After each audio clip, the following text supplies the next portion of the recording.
Hey, it's Tanya and Dave, your Las Vegas locals. Now, with all the amazing and not so amazing changes happening here in Las Vegas, well, planning the perfect trip here can make your head spin. Well, today we're sharing with you the perfect trip to Las Vegas right now. We're talking best things to do, eat, and what you need to avoid. So whether you're a first-timer or a seasoned Vegas visitor, there's something for everyone, y'all. Let's get into it. Welcome back, everyone. You know, Las Vegas travel tips for first-timers is crucial to making your visit here unforgettable. That's why we're covering 30 must-knows before you visit Las Vegas. And not only the must-do activities that a Las Vegas rookie should not miss, but also must-do planning tips to both save you money and make your visit to Las Vegas turn it up world enjoyable. But first, y'all, we are close to our 250,000 subscriber milestone. If you haven't done so, take a second, hit that subscribe button and that notification bell so you keep getting some of the best Las Vegas content out there, and we thank you. All right, so first up, when you're planning your trip, we recommend that you first-timers stay at a hotel and casino on the Las Vegas Strip. I know, you probably heard that many times before, but there's a lot to see on the Strip, and it'll be much more convenient to be on the Strip versus somewhere off the Strip. And also, while a downtown hotel is an option, we would recommend that first-timers plan to instead visit downtown while staying on the Strip. Now, the next question is, where along the Strip? Well, the Strip is about 4 miles long, and we would recommend that first-timers stay at a hotel located closer to the center strip versus on the south or north end of the Strip. You see, center strip, you'll be much closer to all the action in sight and not have long walks back and forth from your hotel, which can be very tiring and use of precious time. You also should not think that you can't get good value for your money center strip in Las Vegas. There are hotels and casinos on the Strip for every budget. Some of our favorites, and these are not sponsored, include on the luxury side, the Cosmopolitan for its amazing rooms with balconies and incredible energy, and Aria, which is quieter than the Cosmo with very modern rooms. On the more budget side, Horseshoe has been one of our all-around budget-friendly favorites, as well as the renovated rooms in the Flamingo, which has a very nice and popular resort pool.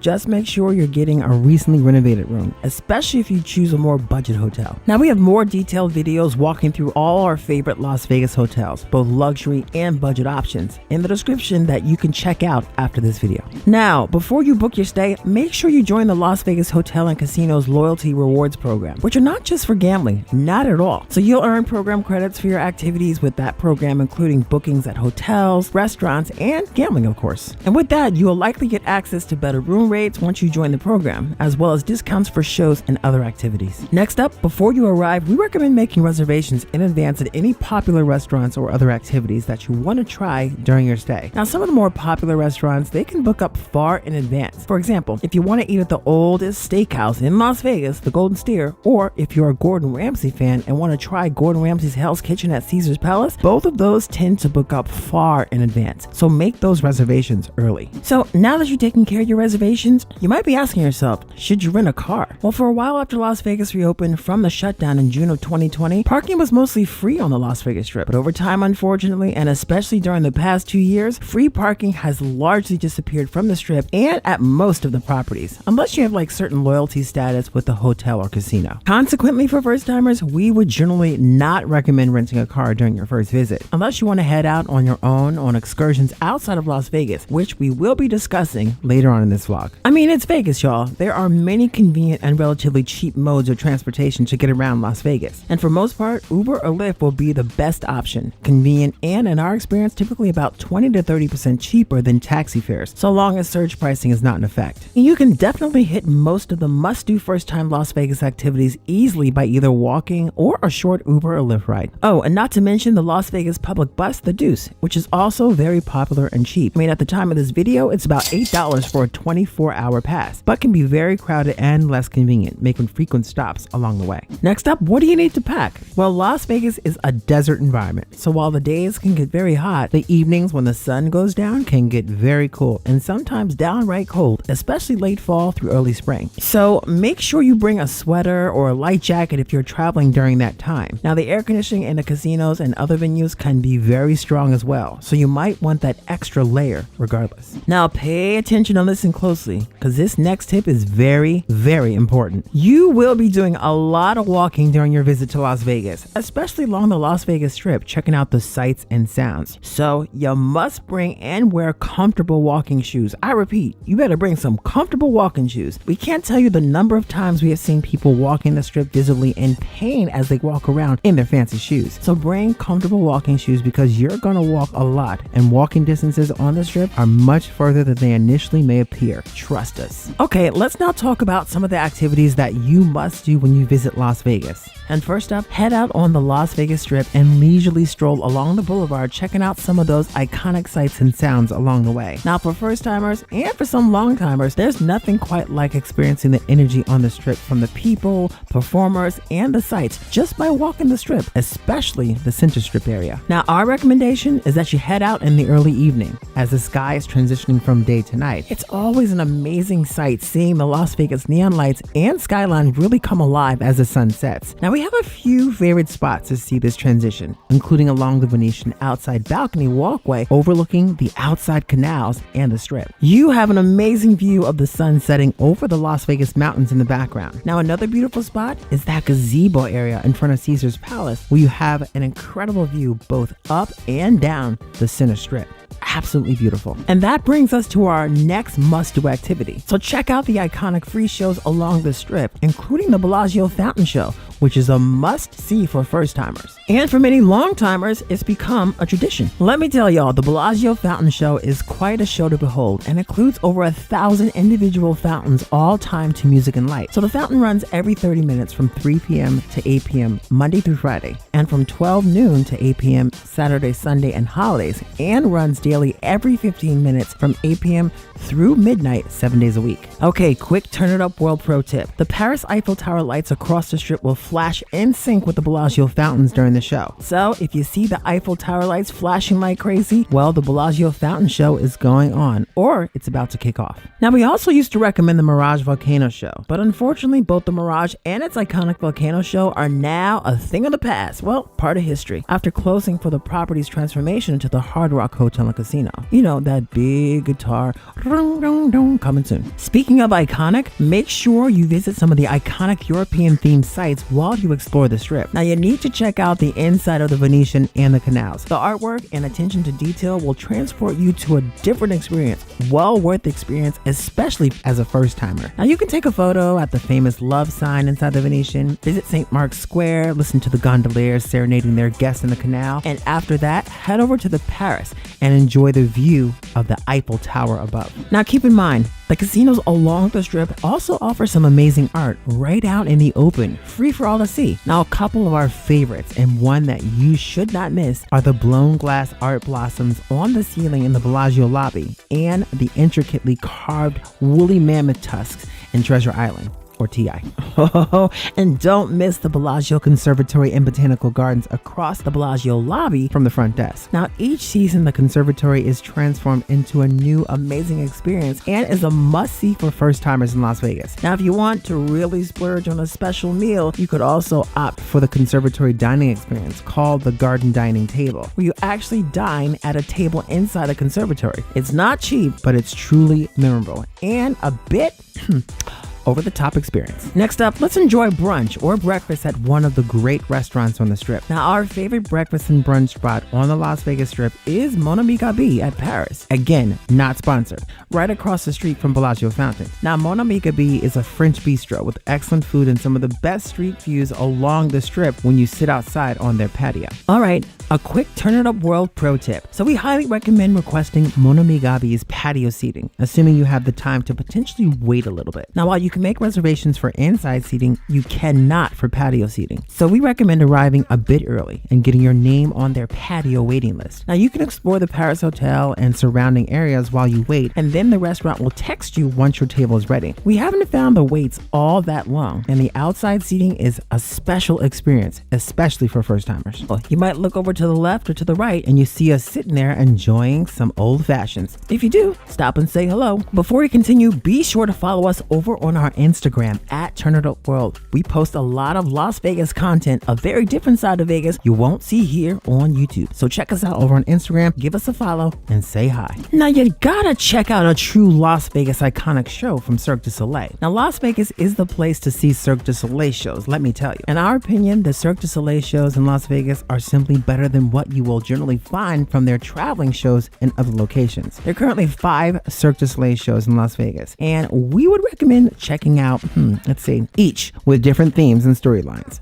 Bellagio, Mystere at Treasure Island, T.I., Michael Jackson 1 at Mandalay Bay, COD and GM Grand, and Mad Apple at New York, New York. Next up, if you're coming to Las Vegas during pool season, well, spend some time poolside at your resort pool or at a day club. Now, Las Vegas resort pools and day clubs are legendary, and there are options for every type of traveler. Like if you're looking for a party scene, consider some of the popular day clubs like the Encore Beach Club, Tao Beach Day Club, or the IU Day Club at Resorts World. Alternatively, you can enjoy a more relaxing time in your resort pool enjoying a margarita. Just a word of caution regarding the Las Vegas Strip food and drink prices poolside. Keep this in mind, they are very expensive and can be upwards of $30 for a drink. Right along, explore the fascinating history of Las Vegas at the Neon Museum or the Mob Museum downtown. Now, both of these spots are well worth checking out and are an easy Uber ride coming from the Strip. Now, the Neon Museum Neon's Boneyard is home to many of the iconic neon lights that had lit up the Las Vegas Strip and downtown in the past. And one of our favorites is the famous Stardust sign,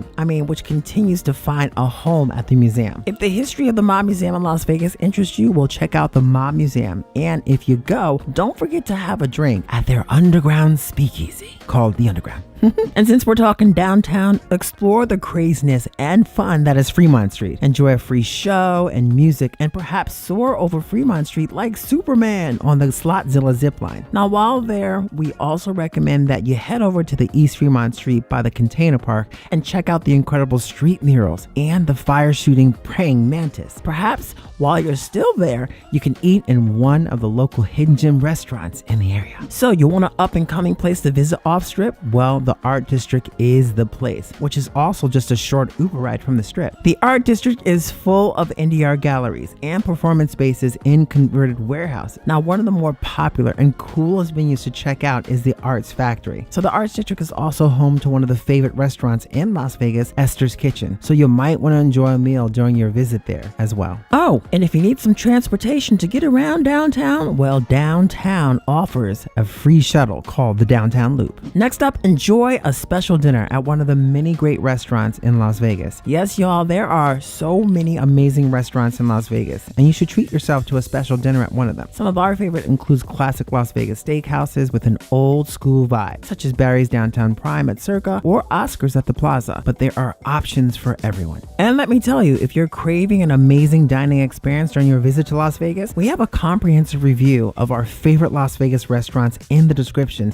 that you can check out after this video. Wingardium Leviosa. Well, not that kind of magic show, but you gotta check out one of the great Las Vegas magic shows. Again, some of the best magicians are residents here in our hometown of Las Vegas. Now, some notable options include David Copperfield at MGM Grand, Shem Lim now at Venetian Palazzo, Penn and Teller at Rio. Now, for those of you that wanna do some things outside of Las Vegas, well, consider an excursion outside of Las Vegas. You can visit Lake Mead and check out Hoover Dam with a lunch stop in Boulder City. Other options include breathtaking Valley of Fire and Red Rock Canyon. And just a quick Turn It Up World tip. When you go out on excursions or even just walk the Strip, make sure that you are staying hydrated and wear sunscreen, y'all. Remember, Las Vegas is in a desert environment. The sun is very strong and the air is incredibly dry, so you won't sweat much, but you'll lose moisture quickly. So drink those fluids and not just Fat Tuesdays. Now, if you want to gamble, have some fun. Just realize that the odds are always in the casino's favor. So set a budget and stick to it. Now, only gamble what you can afford to lose. Our approach is that we like to think of it as a ticket to a show. Gambling is our ticket for the evening, and our loss limit is the cost of those tickets. And for us,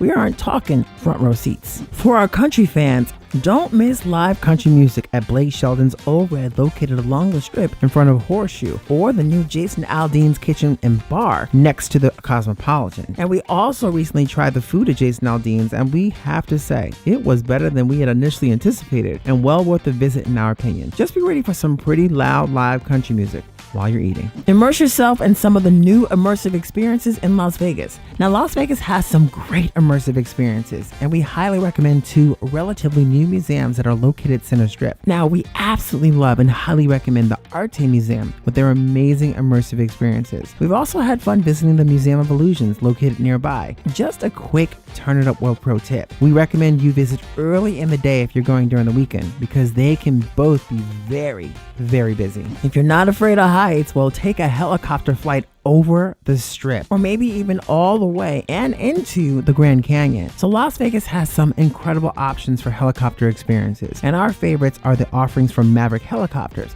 This is not sponsored.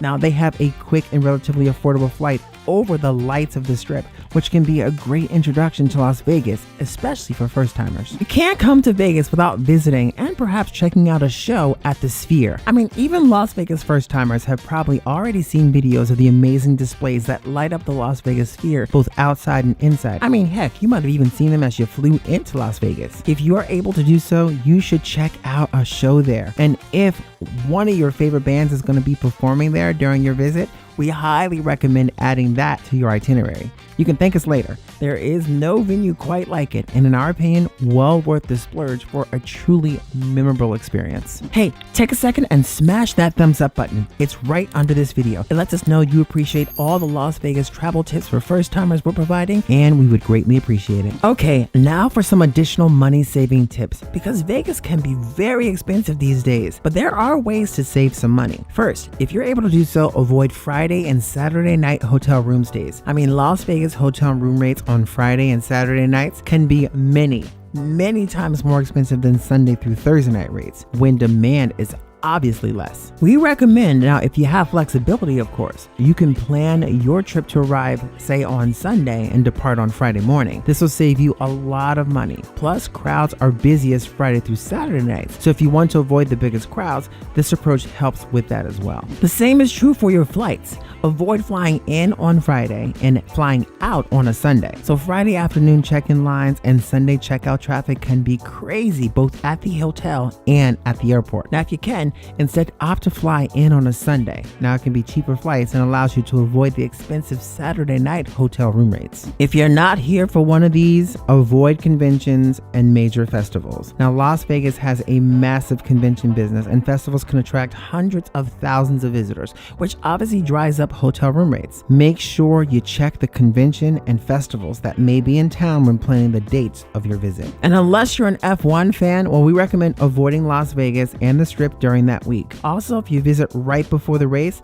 you can expect to see lots of scaffolding and grandstands erected along the Strip and the F1 Las Vegas race road. This can be a real eyesore, especially in front of the Bellagio fountains, which becomes partially blocked during that time. Let me just say this, Turn It Up World fam, we love y'all. Thank you so much for rocking with us here on this channel over the years, and we hope this video helps make your trip to Las Vegas even more enjoyable. Let me just say this before we jump in. As longtime Las Vegas locals, we know there are a ton of free things you can do here in Vegas, many of which you might not be aware of. We got you covered. Today we're giving you fun free things to do here in Las Vegas, some of which might be a bit crazy, but it's free. And at the end of this video, let us know which of these free things you plan on trying during your next visit here to Las Vegas. Y'all, hit the free shows. First up, free adult comedy at South Point. Yep, you can catch a late night laugh with The Dirty, a free adult comedy show happening Friday night at 12:30 a.m. at South Point. Now the show is for ages 21 and over, so be sure to bring your ID. The shows can get pretty crowded, so arrive early to secure a good seat. And bonus, while you're at South Point, check to see whether there's a free equestrian show happening during your visit. Now the South Point Arena offers free entry to show jumping, barrel racing, and other fun equestrian events performance on a regular basis. Did you know there's free cabaret shows at Le Cabaret Lounge inside Paris?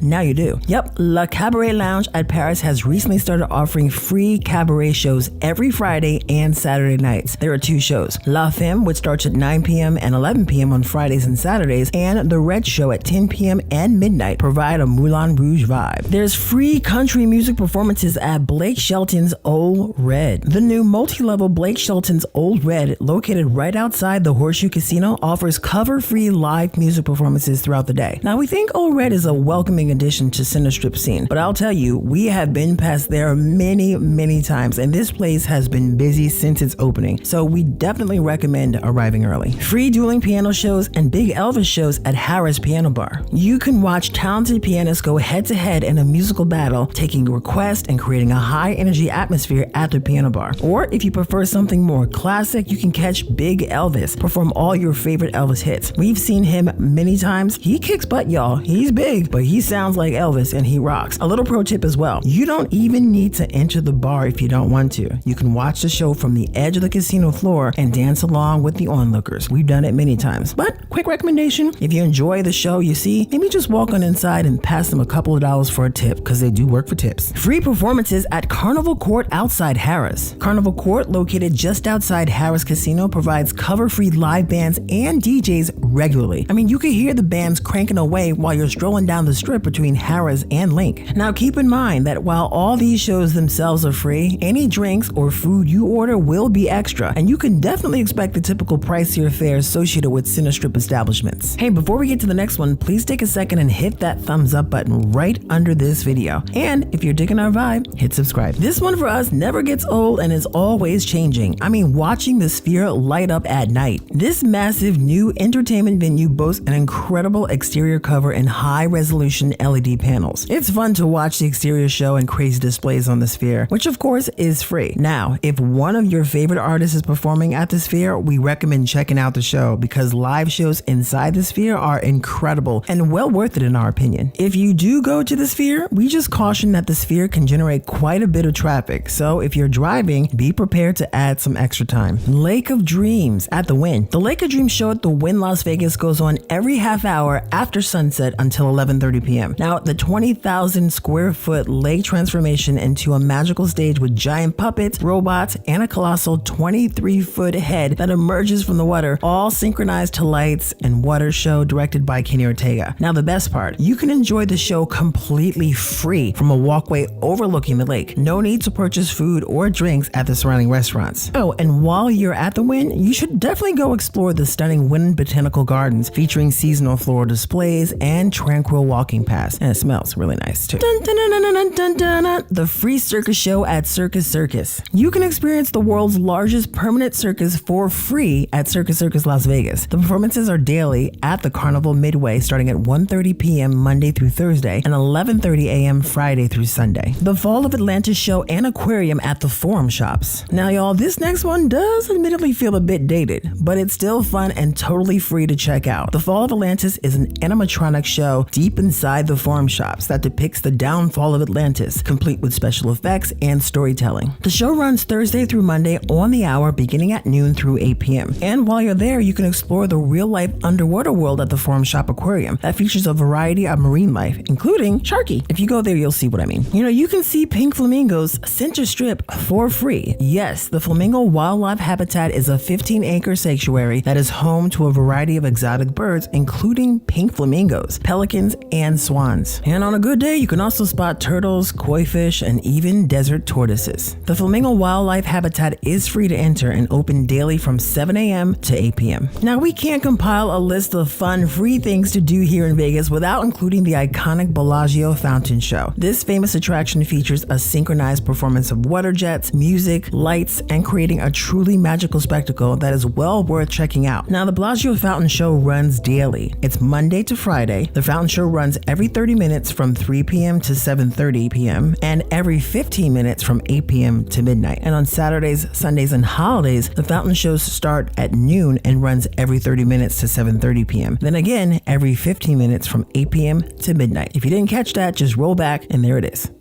And speaking of iconic free shows at the Bellagio, well, the Bellagio Conservatory and Botanical Gardens should not be missed. This breathtaking free attraction showcases stunning seasonal displays featuring intricate sculptures and a kaleidoscope of colorful flowers. The Bellagio Conservatory is open 24 hours daily and is, of course, completely free. You can travel back in time for free to the golden age of arcades at the Pinball Hall of Fame, located just south of Mandalay Bay on the south end of the Strip. This very unique museum houses an incredible collection of classic pinball machines from different eras. Now, while admission to the museum is free, playing the pinball machines requires 25-cent tokens, which can be purchased on site. Now, the Pinball Hall of Fame is open Sunday through Thursday from 10 a.m. to 9 p.m. and on Friday and Saturday from 10 a.m. to 10 p.m. It's time to get dazzled for free in downtown Vegas. Step back in time at Main Street Station. You can totally take a walk through history at Main Street Station, a casino themed after a turn-of-a-century town square. You can explore its collection of unique antiques and historical artifacts, including a fascinating and slightly quirky piece of the Berlin Wall that's actually incorporated into the men's restroom. So fellas, the next time you're in the Main Street Station in that bathroom at the urinal, just look up and stare at a piece of history.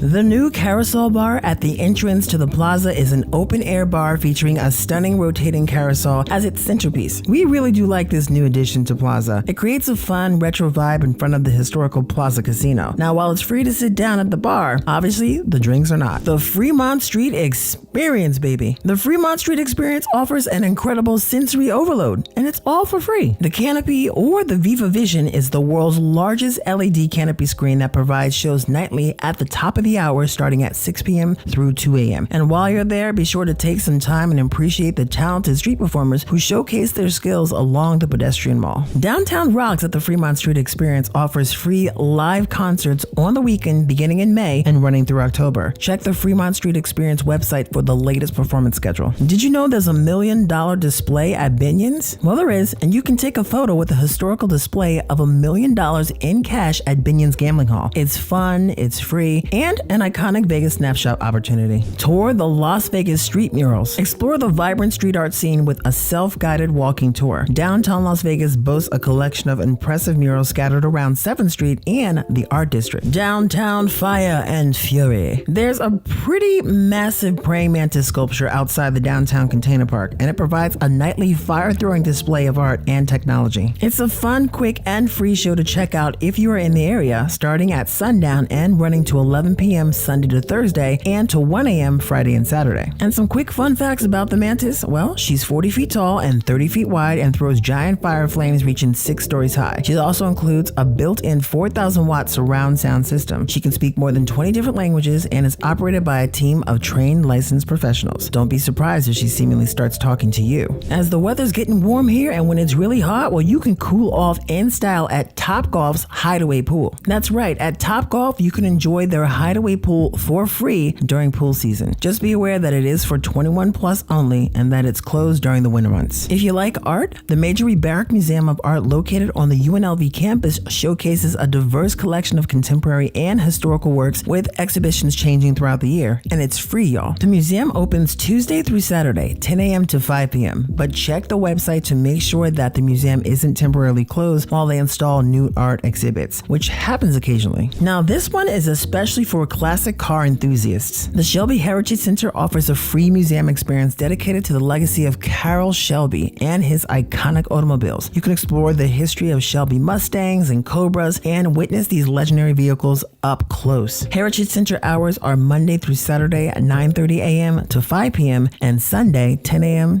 to 4 p.m. Ethel M. Botanical Cactus Garden and Chocolate Factory Tour. The Ethel M. Botanical Cactus Garden is a free garden with a stunning desert landscape with over 300 variety of cacti and succulents. Now, it's well worth a visit, and afterwards you can check out the Chocolate Factory, which is right next door. And let me tell y'all, they make some amazing hot chocolate. The Silverton Aquarium is massive, holding more than 117,000 gallons of water, and it's home to thousands of tropical fish and sharks. That's not all. You can also catch one of the free daily mermaid shows, which is especially fun for the kids. Now, the aquarium is free and is open 24/7. The mermaids swim are Monday through Wednesday, 4 p.m. to 8 p.m., Thursday through Saturday, noon to 8 p.m., and Sunday, 10:30 a.m. to 6:30 p.m. Now, the mermaids swim every half hour during those times, except except during scheduled stingray feedings. Y'all know during the summertime, Vegas can get really hot. If you want to beat the heat, well, we have a spot for you. One of our favorite locations to beat the desert summer heat is Mount Charleston. It's about 45 minutes to an hour from Las Vegas, but this mountain range offers a cooler climate, perfect for hiking, picnicking, or simply just enjoying a breath of fresh air, and amazing mountain views. Now, Mount Charleston during the winter months can get quite a bit of snow, and if you're here during that time, well, you can enjoy the snow, and best of all, it's free. You can also visit the Hoover Dam for free. Now, while guided dam tours require a fee, you can still enjoy this architectural marvel and stroll across the scenic Mike O'Callahan-Pat Tillman Memorial Bridge for amazing views. Did you know that many of the Las Vegas casinos offer free table game lessons? Well, they do, and you should take advantage of them. The casinos are more than happy to teach you the essentials of blackjack, craps, or other table games. Just know that the free class can fill up fast, so get there early to secure your spot. And don't forget to explore Nevada's newest state park, the Ice Age Fossils State Park. Now, while this one is not entirely free, there's a small $3 entrance fee for individuals over 12 years old. The brand new Ice Age Fossils State Park sounds like it may be well worth checking out. I mean, it's only 30 minutes outside of downtown Las Vegas and covers 315 acres where fossils from mammoths, American lions, camels, dire wolves, and other Ice Age creatures have been discovered. Now, we will definitely let you know our experience at the park once we have a chance to explore it. The park is open to the public Wednesday to Sunday from 8 a.m. to 4:30 p.m. Now, if there are any great free things to do in Las Vegas that we have not mentioned, please let us know in the comments below. We would love to hear about them. Hey, welcome back to the channel, y'all. So today we're discussing 9 secrets every Las Vegas tourist needs to know. Now, Las Vegas is known to have some incredible secrets, and there's some even lesser known hidden gems that many tourists and locals aren't aware of. Now, of course, we all often hear about the well-known tourist hotspots right here on the Las Vegas Strip. But y'all, there is so much more to Las Vegas that tourists need to know in order to truly experience what this great city has to offer. Well, we got you covered. And not only are we gonna get into those lesser known hidden gems, but we're gonna share with y'all some insider Turn It Up World pro tips to help you make the most of your Las Vegas vacation or staycation. Oh, but first, we're getting close to our 250,000 subscriber milestone, y'all. So if you haven't done so, take a second, hit that subscribe button and that notification bell so you keep getting some of the best Las Vegas content out there, and we thank you.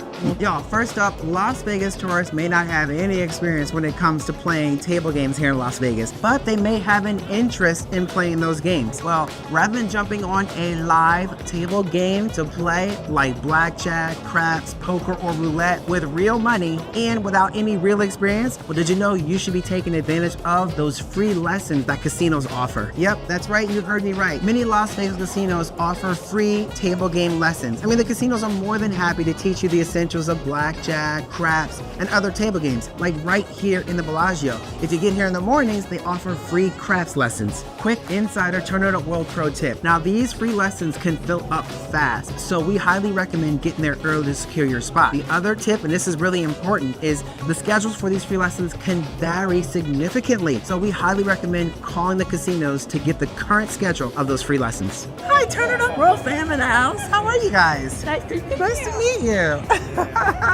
Hey, what's your name? Hey. Hi, Joe. Health. And say, nice to meet you guys. Craps. We wanna play craps. There's craps behind us. Wanna play? Maybe. Free lessons. Free lessons. Coming up. Las Vegas has many secret spots both to eat and drink, including quite a few speakeasies both here on the Strip and downtown. And actually inside the Cosmopolitan, this place has some of our favorite secret spots both to eat and drink. And we're gonna show you right now. Now, the first speakeasy is a hidden mezcal bar called Ghost Donkey, which is actually located, don't tell anyone, right at the back of this food hall here, Block 16 in the Cosmo. All right, y'all. You know what? Dave said, shh. I'm saying let's go. Let me show you. Come on this way. Come this way. Follow me, guys. Okay, we're going back. Oh my gosh. Here we go. We're going back. Come on. Here we go. It's this little corner. Right to the back. It's back in this little corner. Oh, there it is. There it is. Right. Oh, there it is. Well, it's not that inconspicuous. No, it's not. Another really fun spot to check out here at the Cosmo is the barber shop. You might ask, why the barber shop? Well, of course, it's not just a barber shop. It actually is a speakeasy in the back called Cuts and Cocktails. So while it is a working barber shop, you get your hair cut absolutely here. You can also have a lot of fun later at night when that speakeasy opens its doors. Now, if you're craving a slice of pizza, some of the best pizza on the Las Vegas Strip is located right here in the Cosmo in a secret spot. Well, it's not so secret anymore because we've talked about this spot for years. It's actually right behind me. And this place is, of course, Secret Pizza. And if you have trouble finding it, just look for the hallway with all the records on the wall. And just to let y'all know, none of this is sponsored. We're giving y'all our honest take from our experiences living here in Las Vegas and the things we enjoy. But you must do. Y'all, Las Vegas is known to have a lot of legendary artists come through here. So what are some of their secret spots? Well, there have been many places here in Las Vegas where these legendary artists have performed, and we're not going to get into all of them right now, but if you're an Elvis fan, the Westgate International is a must visit. Now, at the Westgate International Theater where Elvis performed, there was a lesser known, well worn out wood platform where Elvis stood before his performances at the International. What makes it really cool about this, even today, is you can go there, see, and stand where Elvis stood before a show. Now, Westgate is currently offering a truly incredible experience for Elvis fans, and that's an evening with Elvis's stepbrother, David Stanley, at the International Theater. Now, it's an intimate evening where David is sharing his personal stories about Elvis and giving you a tour of the theater. Now, we did this, and we have to say, I really enjoyed the experience. Now, there are a limited number of shows, so we highly recommend you checking out the schedule and the dates to see if you can fit it in during your visit to Las Vegas. Now, the tickets go for about $112, and that's before the fees, but in our opinion, it's certainly well worth it. Well, that is, of course, if you're an Elvis fan. Oh, and if you can't make the intimate evening with David Stanley, well, you might want to check out The King Comes Home. It's an Elvis tribute show at the Westgate Cabaret. I have to say, the man does look like Elvis. I don't know how he does it, but he does. Now, another secret spot of the Stars, which might be a tougher one to get into, is over at the Palms, and it's called The Studio at the Palms, where a lot of famous recording artists have recorded some top-notch albums. I'm talking folks like Celine Dion, Imagine Dragons, Maroon 5, Panic! At the Disco, amongst others. And here's a really fun sneak. I just have to say this, it was so exciting to see this. We actually got a chance to be a part of that studio and take the tour and check it out and just feel what all the artists felt. There's an actual wall where a lot of the artists that have come through there have signed their names on that wall and wrote a message. Now, we did capture a photo of that wall. If you want to see a picture of that signed wall and see if you recognize any folks, we can check it out over on our Instagram at Turn It Up World. I know I heard you, some of you asking, what is the new art installation going on over here at the Bellagio right now? Well, it is the Year of the Snake. So let's take a quick look before we share the next secret. Come on in.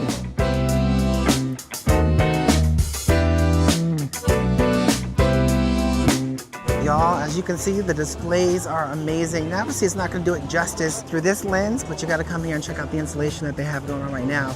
Look, looks like fireworks. That's crazy.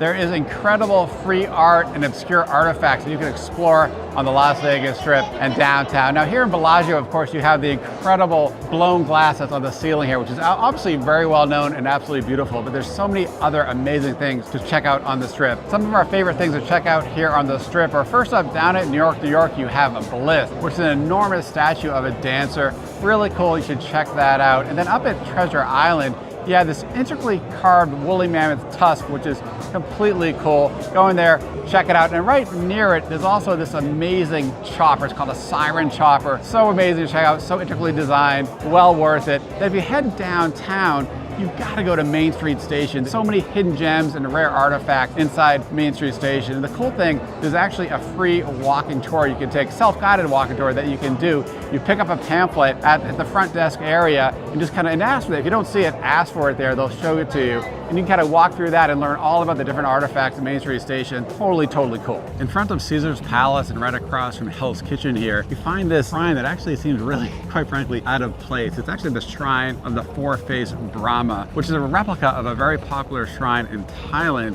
which you'll find at the Grand Hyatt Hotel Erawan in Bangkok, Thailand. But it is really interesting. Apparently it was donated to Caesar's back in 1984. So if you want to come out here, maybe kind of light an essence or maybe make a prayer or something like that, feel free to come on out here. But it is definitely something that kind of catches you by surprise, and it really is absolutely beautiful. And for a little mob history here in Las Vegas, Center Strip, as a matter of fact, right behind me, you might want to check out a lesser known hidden gem, which is the Bugsy Siegel plaque located in the very popular wildlife habitat. Now, Bugsy Siegel, for those of you that don't know, he was the gangster that helped build this spot right behind me, the Flamingo Hotel and Casino here in Las Vegas. And after that, definitely check out the wildlife habitat, which you're going to see exotic birds, pink flamingos, koi fish, and turtles. Y'all, we can't forget about immersive Las Vegas. Now, Las Vegas is rapidly becoming a great destination for immersive experiences, highlighted by the fact the city created a 35-acre immersive district, which is dominated by Area 15. We're definitely looking forward to what's coming, which is a 2.5-acre, I believe, Universal Horror Unleashed. It's an all year round Halloween themed, I don't know how to explain it. It's like Fright Night on fleek.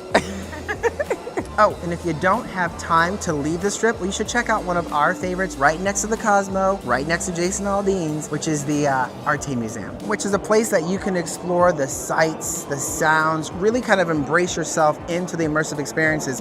They have quite a few new exhibits, and there's even a spot where you can go in and have some tea under the lights. When many visitors think of Las Vegas, all they really think about is the Las Vegas Strip and downtown Las Vegas. And quite frankly, there's so much more, so many great neighborhoods in the Las Vegas area. And some are really up and coming. Two of the neighborhoods we should talk about here is the Arts District and Chinatown. And the Arts District is really a vibrant, fun place to check out with a lot of great local stores and restaurants. It's a great spot to check out art at the Arts Factory, and also one of our favorite local restaurants is Esther's Kitchen. And also don't forget about the breweries. There's some great local breweries all across Las Vegas, and a lot of those are actually in the Arts District. And just a quick point about the Chinatown here in Las Vegas. You'll find tremendous value on your food there and great quality food as well, but don't think of it only as Chinese food. The offerings there range from really all across Asia. You can find great things, whether it's Malaysian or Japanese or Thai. There's a lot to choose from. Another best kept secret in Las Vegas are the amazing array of murals you'll find in Las Vegas, most notably in the Arts District and also in the area around East Fremont Street.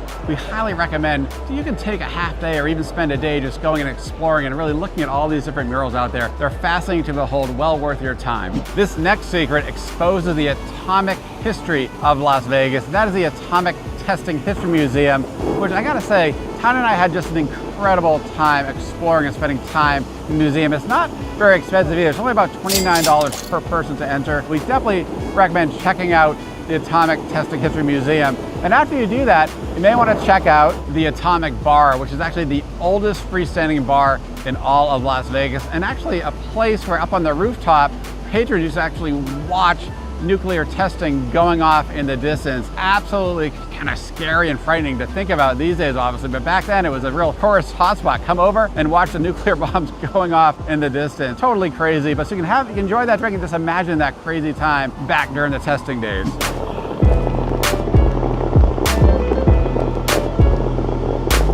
Now, of course, you can't come to Vegas without talking about the food scene here, so we got to share with you those hidden gem local eateries as well as the growing local food scene here in Vegas. Now, there are many local family restaurants all across Las Vegas, and we filmed quite a few of these hidden gems, so we won't get into all of them here, but we would definitely recommend you checking out a few. One is the Italian bistro called Bootleggers, and of course, a little bit more of our favorite, that's a fish and chip, more authentic style, is the Codfather, amongst many others. And don't forget to check out some of the really cool bars, including some of the really cool local favorite tiki bars that are well worth a visit, including the Golden Tiki and Frank's Tiki Bar. We have a few additional bonus fun things to do in Las Vegas that are lesser known as well, and things you should definitely not miss. The first one is actually all about punk, the Punk Rock Museum in Las Vegas. It's relatively new, but boy, it's a lot of fun. It's very popular. It's about 12,000 square feet of just everything to do with punk history. It even has a wedding chapel, and if you get married there, you have kind of a punk wedding in the Punk Rock Museum. Totally cool, fun place to check out. If you want to get a tattoo, you can get a tattoo there as well and have a drink. So that's the Punk Rock Museum. Definitely check it out. It's located near the Arts District. Another one has been one of our favorites for a long time, and that is the Pinball Museum. Just an amazing spot. The entry is free too. It's free to enter. Now, the machines do cost, at least 25 cents to put coins in to play the pinballs. These pinballs are vintage, classic games. It's so much fun. They'll take you back in time. If you love pinball, you got to check this place out. And another secret spot that is really not known at all, actually it's something that you can trade up for. If you're in a hotel that doesn't have a great pool, and you say, and this is during the pool season, just so you know, and you want to actually trade up your pool, let's go over to Topgolf. They actually have a pool there that you can go in for free. Now, it is 21 plus, and it's also only open during pool season, but that is something to think about. If you want to upgrade that pool, head over to Topgolf. Now, if you want something fun and also free to do besides enjoying this amazing botanical botanical gardens here at the Bellagio. Well, and if you're bringing the kiddos, you might want to head down to Circus because it's one of the only permanent fixtures for a circus show that's free down over at the Midway. And if you're 21 and over and want something fun to do that is free, well, you can head to South Point for a free comedy show called The Dirty. Now, you got to be 21 to get in, and it is late night and it can get pretty busy. So we highly recommend getting in early to secure your seats. And if you love animals, and they often have free shows at South Point as well in their equestrian show where you can watch the horses do barrel racing, jumping, and all sorts of things like that. And a quick question for you. Are there any Las Vegas secrets that visitors need to know about that we have not discussed? Let us know in the comments below. We would love to hear about them. What's up, you guys? It's Tanya and Dave from Turn It Up World. Now, Las Vegas, with so many things to do here, it can be confusing in terms of what attractions you should check out during your visit. Well, today, whether you are new to Las Vegas for the first time, whether you've been coming here for years, we're going to share with you some top attractions you definitely should check out. Oh, and let me tell you this, a lot of these you may have never heard of.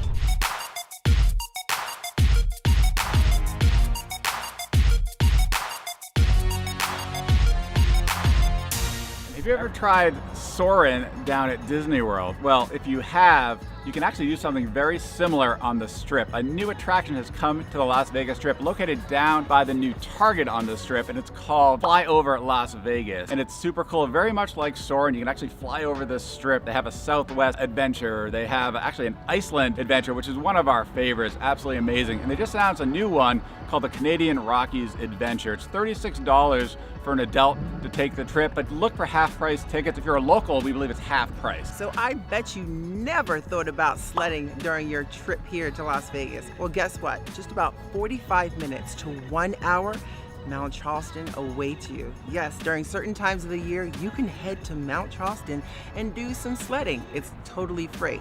Now, I will tell you this, it is a very popular thing to do during certain times of the year here, the winter months in Las Vegas. So our advice is if you're going to go sledding on Mount Charleston, try to go on a weekday versus the weekend. You can certainly go on a weekend if it's your only time here, but you will be dealing with a lot more traffic than you would on a weekday, and it's a lot of fun, and it's a great way to make an additional memory here. And let me just mention one thing I forgot to tell you guys. So even though it is free, you do need to do this, BYOS. Okay, what is BYOS? It means bring your own sled, because if you don't bring your own sled, the only way you're going to be sledding is on your ass. Now, there are quite a few historic ghost towns not too far from Las Vegas, and one of our favorites to visit is called St. Thomas. Now, St. Thomas was once submerged under Lake Mead, and since the water of Lake Mead has been dropping, St. Thomas is now revealed once again. And so you have the opportunity to go and walk through St. Thomas to explore that ghost town and check out some of their secrets. Now, just a quick history lesson for those of you not familiar with the town of St. Thomas. St. Thomas was a town that was submerged under Lake Mead when the Hoover Dam was being built in the 30s. So that entire town during this time had to evacuate as quickly as possible because their town was about to become home to the fishes. Now, if you do decide to visit, our recommendation is to go out there with either a 4x4 or an all-wheel drive vehicle because the roads can be quite bumpy and there are soft spots where you might get stuck. Now, because this ghost town is in the Lake Mead National Recreation Area, there's a fee of $25 per car. Now, obviously, if you have the National Park Pass, it doesn't apply, but just keep that in mind, it's a $25 fee per vehicle.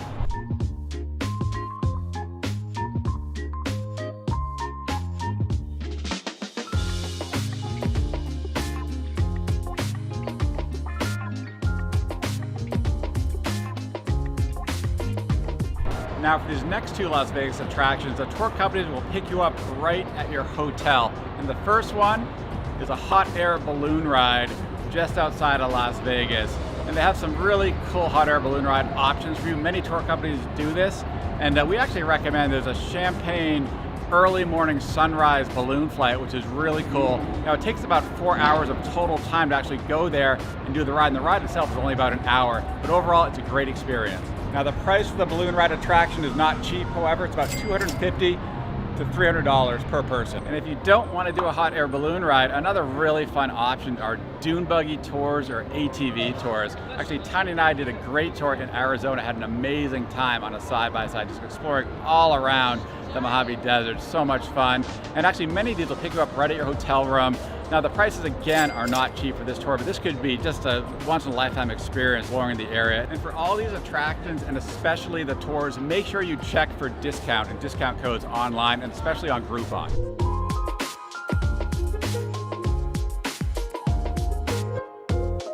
Hey, you want to check out some cool wildlife here in Las Vegas for free? Well, you just head over to Hemingway Park. It's a little bit outside of Las Vegas in a place called Boulder City. They're wild out there, but it's a really great, fun family event to do. And while you're out there, you can even check out Lake Mead or the Hoover Dam. And you might get hungry. And so when you're out there, there are some really fun, hot spots to check out in Boulder City. Some definite yum yum gimme sums, that's for sure. Now, for those of you late night Las Vegas lovers, there's a cool attraction over at the Zak Bagans Haunted Museum called the Flashlight Tour. If you guys know anything about Zak Bagans, you know he is big into paranormal activity. So think of this tour as paranormal activity on fleek. Now, it's a group tour of about 20 people, and there's 2 groups that it splits into, a group of 10. Now, this flashlight tour runs Fridays and Saturday nights, and it will cost you $200 per person for an hour-and-a-half flashlight tour. Now, all visitors are required to sign a waiver so that you fully know the haunting risks that come along with this. You know how ghosts sometimes like to latch on to people, so you might end up leaving with a family member They didn't quite expect. you didn't quite expect. So one thing you get to leave with besides that extra ghost is a complimentary Haunted Museum engraved flashlight. And they'll let you borrow some paranormal activity equipment. So get ready for a fun time and that +1. Another incredibly fun activity is to rent an exotic car. You can drive it down the Las Vegas Strip, maybe even take it out to Valley of Fire. Tanya and I actually rented a Vanderhall, which was so much fun. So much fun. Oh, it was amazing. And so you can definitely do that. Now the cost for us was about $300. That includes insurance. Now the prices really do vary. We actually recommend checking what's called a Turo app, where they have a lot of rentals, a lot of exotic cars to check out. And for this next Las Vegas activity, make sure you're not claustrophobic, and that is to try an escape room. There's some amazing escape rooms in Las Vegas, and actually one really good one right in the Forum Shops on the Strip. And don't think all escape rooms are as scary as like I did before I ever tried an escape room. There's many different themes to different escape rooms, like Rugrats, for example, or bank heists and things like that. So you can have fun, whatever you're looking for. Now, prices vary, but are generally about $40 per person. If you are interested in the mob and their history and ties here in Las Vegas, check out the Mob Museum. But don't just stop there.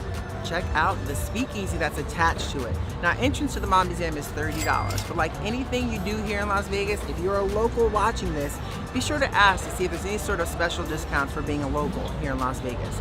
Great place, fun, history. Check it out. Never a dull moment here in Las Vegas. One of the cool things Dave and I love to check out here in Las Vegas is the graveyard. Well, the Neon Boneyard at the Neon Museum. So it's basically a graveyard for the retired signs here in Las Vegas. Now, the Boneyard Museum contains about 250 of those retired Las Vegas signs. Now, some of them have actually been restored, which makes a great opportunity to take a picture with them. Now, you can take about a 45-minute guided tour through the Boneyard Museum for about $28 to learn the rich history of that famous spot. Let it snow, let it snow, let it snow. Yes, that's right. You can actually ice skate here on the Las Vegas Strip. Well, not on the Las Vegas Strip. The Cosmopolitan during this year opens up the Boulevard Pool to ice skating. So you can enjoy hot cocoa, warm drinks, things of that nature, and it's free to get in there. Now, if you do want to ice skate, that's going to cost you about $30. You can do something extra special, but it comes with a price. So they have a section called the Chalet, where you can sit around the warm, snuggly fireplace with some friends, and I believe it starts around $175. But don't quote me on that. I would check the website for details. But enjoy some ice skating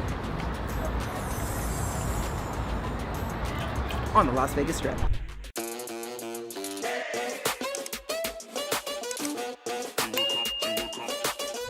ready for liftoff. Now, have you ever considered flying a stunt plane or a combat plane? Now in Las Vegas, you can actually do it. You can fly a combat or stunt plane. Now I'll warn you, it's not going to be cheap, but it's one of those once-in-a-lifetime experiences. It's called Sky Combat Ace. And now it starts for $500. You actually are flown. They'll fly you in a stunt or combat plane. But for $700, you actually fly your own plane. If you want to pay a whopping $1,800, you can do what they call Top Gun, which is like the ultimate fighter experience, where I think you're actually fighting dogfighting other planes. Now you may have seen this on the Las Vegas Strip, military-style Humvees driving tourists. And where are they going to? They're actually going to Battlefield Las Vegas. And Battlefield Las Vegas is a military-style shooting range where they actually pick you up in a Humvee driven by a veteran. And when you're there, you can actually choose from World War I weapons or current weapons to fire. And prices start at $125 per person and go up from there. Now let's take this downtown. Now there's quite a few pieces of street art and murals all around downtown. And there's a fun way for you to check them out and learn about them all at once. It's a scooter tour. So Dave and I have done this with a company called Atomic Scooters, and it's a fun way to really learn about those street arts and murals down there. It's about $85 per person, and you will not regret it. We have so much fun doing it. Want a fun way to check out some of the local hidden gem restaurants here in Las Vegas? Well, check out some of the food tours that they have going on here. Now, some of these food tours will take you to several different restaurants, either here on the Las Vegas Strip or downtown Las Vegas. Now, it comes with a price tag. I think they start around $125 per person for some of them, some more, some less, depending on which package you choose. But it's a really fun way to try out some of the many different hidden gems, signature dishes here in Las Vegas. Now, if you're coming to Vegas and you don't know how to play popular table games like craps, blackjack, or roulette, the good news is that you're in luck. Casino Quest, which is actually located in the Fashion Show Mall behind me, will teach you how to play these games for $20 an hour. So you don't go in cold, you can kind of learn some of the tips and tricks and how to kind of at least make your money last longer and having some fun playing on the table games. Maybe even show you how to win. Well, that's even better, yes.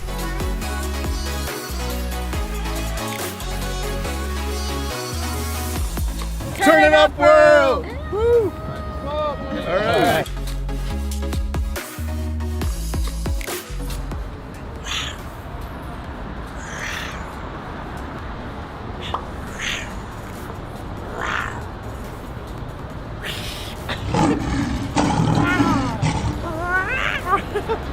Now, here's something you should definitely check out visiting Las Vegas.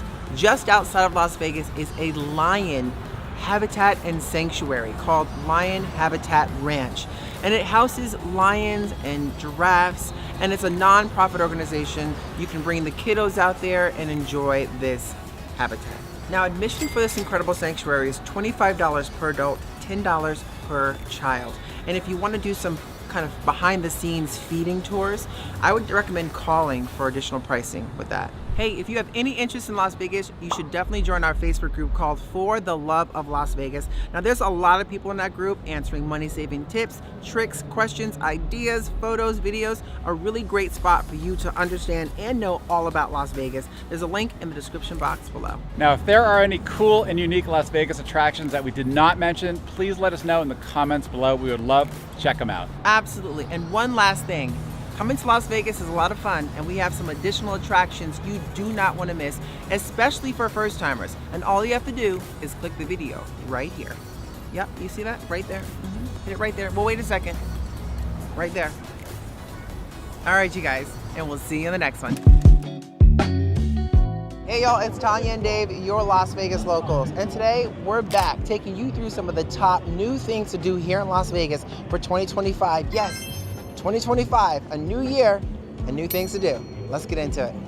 And in addition to some of the new things, we're also going to be pointing out along the way some of the long-standing Las Vegas things to do you should not miss. Now, there might be a few tweaks in some of those things, but don't miss them nonetheless. But first, we are closing in on our 200,000 subscriber milestone. So if you haven't done so, take a second, hit that subscribe button and that notification bell so you keep getting some of the best Las Vegas content out there. And we thank you.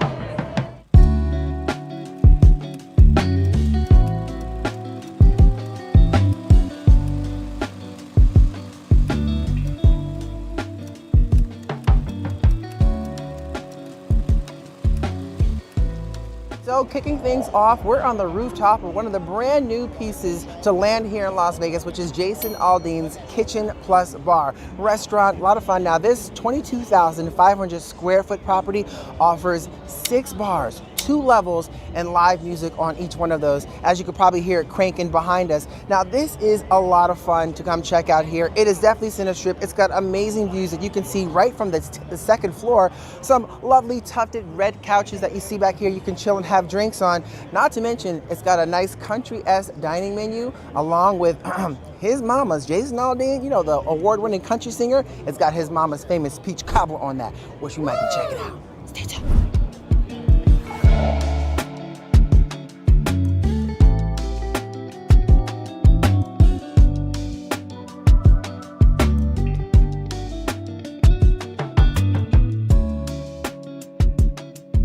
So for the next thrilling activity, y'all, we're taking you on a sunset helicopter ride to the stunning Red Rock Canyon operated by Mavericks Helicopters.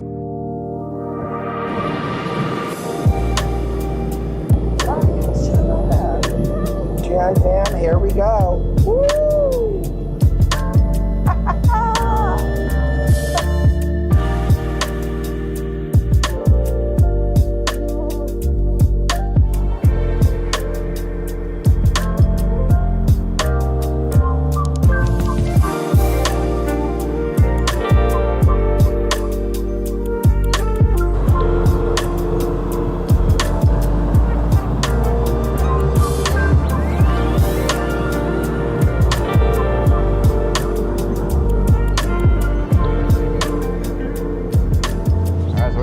I am excited to be here. It was a nice leg. There's a little bit of wind, but our pilot was just smooth sailing right through that. But what's nice too is when you're up here, this part of the trip, you get to stop, enjoy all these beautiful views before sunset, and they set up snacks. So we're gonna be having snacks. They got champagne, and there's 2 levels that you can go on. There's some folks going way up the top over there where they can capture more views. But it looks like there's one, group 1 and group 2. We're group 2.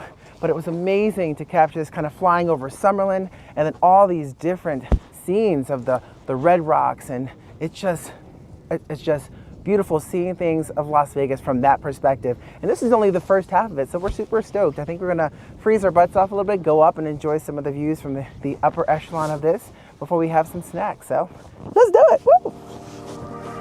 Woo!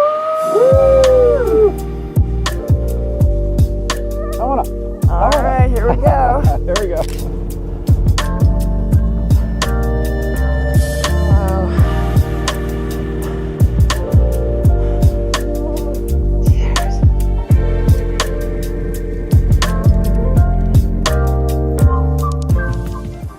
Toast, the most amazing man in the world, enjoying a beautiful sunset. Thank you, baby. Love you. You're incredible. Well, that was a lot of fun, but I have to tell you, the real surprise is coming up next.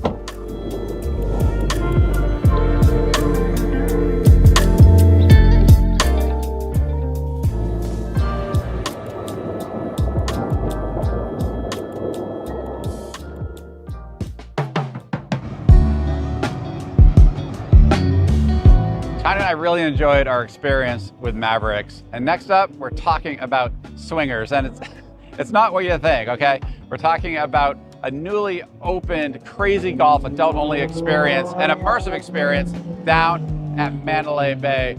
It's also, if you think about it, a lot of golf experiences have been opening up in Las Vegas, including Atomic Golf up at Strat, but it's really not like that. It's much more like a club-like golf experience. Now, Swingers is massive. It actually occupies 40,000 square feet and has 4 different, what they call crazy golf course experiences. And part of that, you have bars, you have actually a separate arcade as well.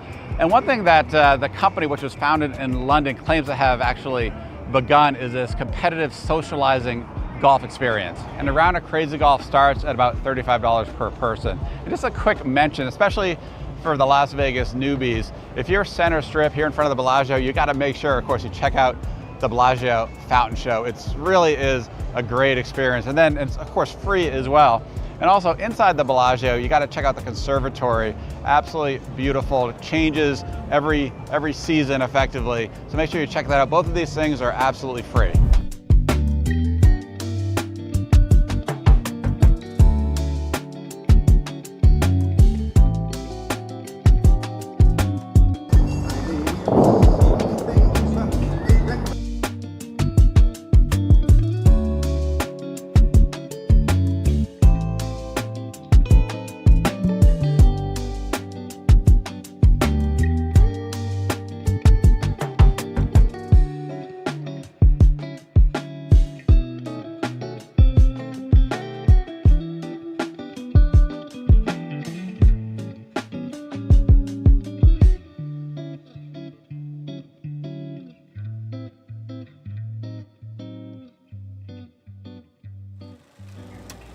Hey, Butchie Butchies.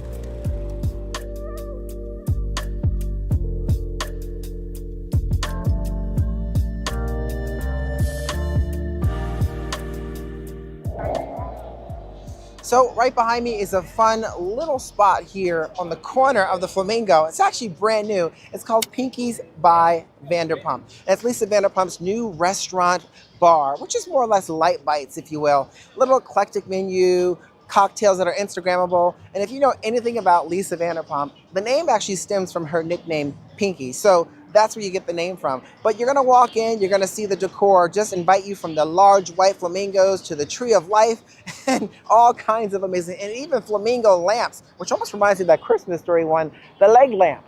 That is in fact glorious. But flamingos, interesting.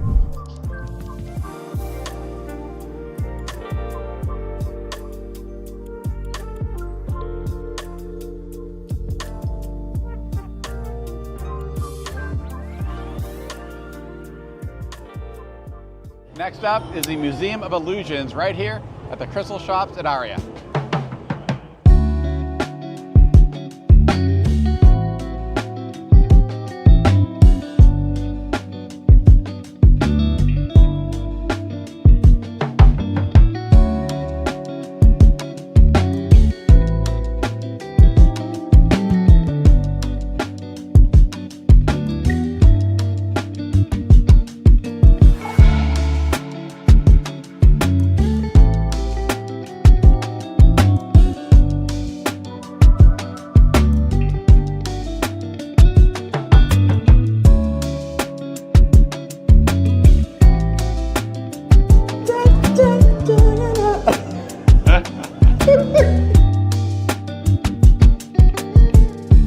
Yeah, oh. It's just an illusion.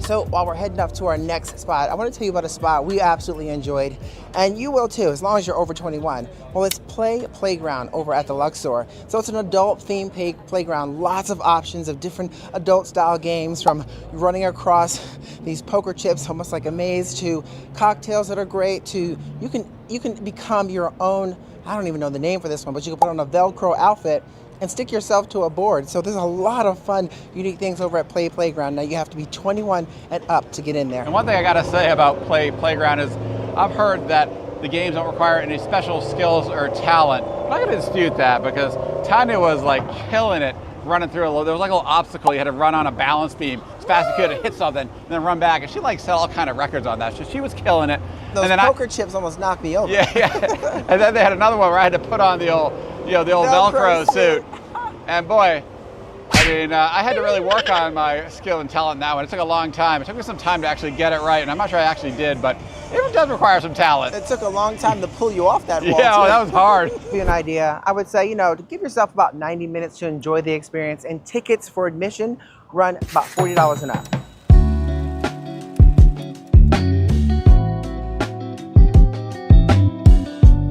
And behind me, you can see going up there behind the scaffolding is actually bottled blonde, which is supposed to be done and actually open really about by this time. You can see there's still a lot of work needs to be done. We're hoping it won't take too long to 225 before bottled blonde opens up. Now, bottled blonde is essentially a pizzeria that, during the day it's kind of a brick oven pizzeria with wings and beer as the highlights in the pizza, of course.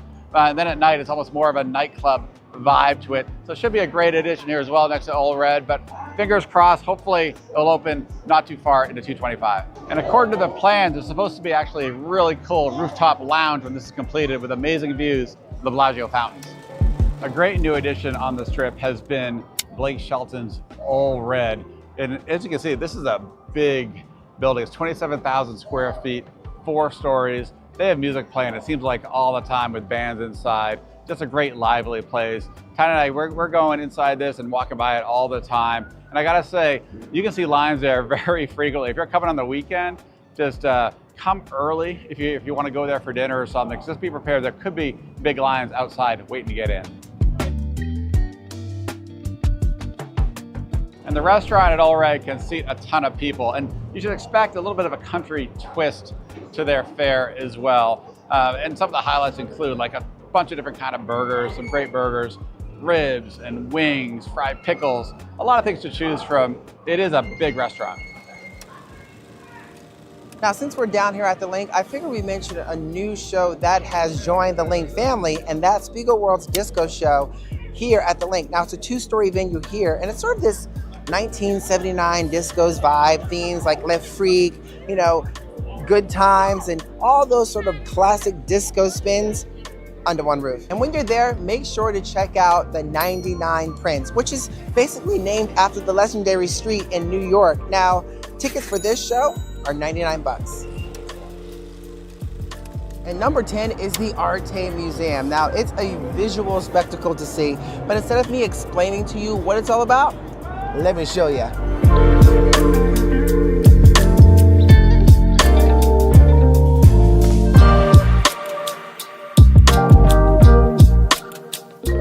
We just received our tickets. Now, before we go inside, we got to speak with one of the managers here who gave us like an insight in terms of what we can expect to share with you at the Arte Museum.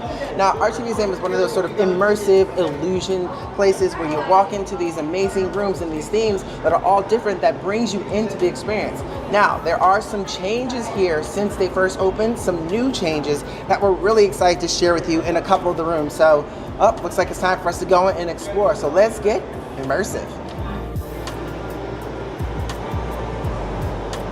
Welcome to Waterfall Infinite.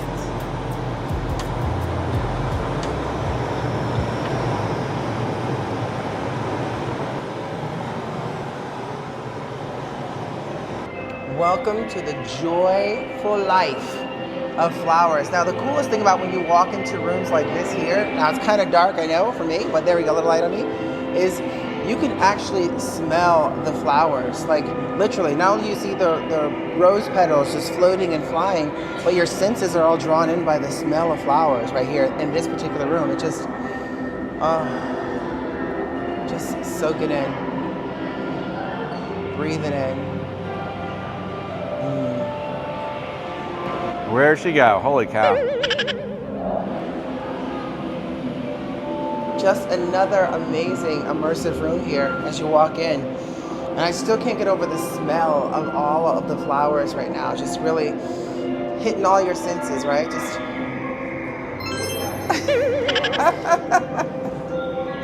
Hi.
Is a really cool portion of the show exhibit here. If you come right over here, come on over, just take a look at the lion. So you can actually draw color the way you want, and you can insert it into the sketchbook and it becomes alive. So it's called the live sketchbook. So like for instance, we can color the mane of the lion, just this lovely little color here. Right? And then actually what I'm going to do here is I'm going to write turn it up world. You're going to do what? Picture. Yeah. And what happens here is once you insert this lovely lion, there's the lion, yeah. All these beautiful colors. I'm just doing all these various colors here. Boom, boom, boom, boom, boom. Let's get the lion, get a little darker face here.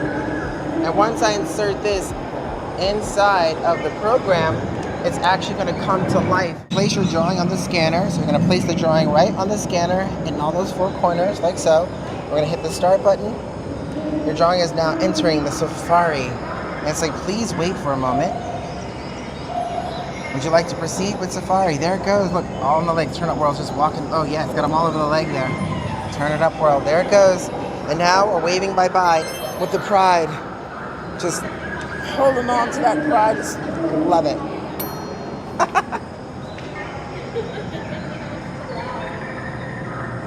There we go.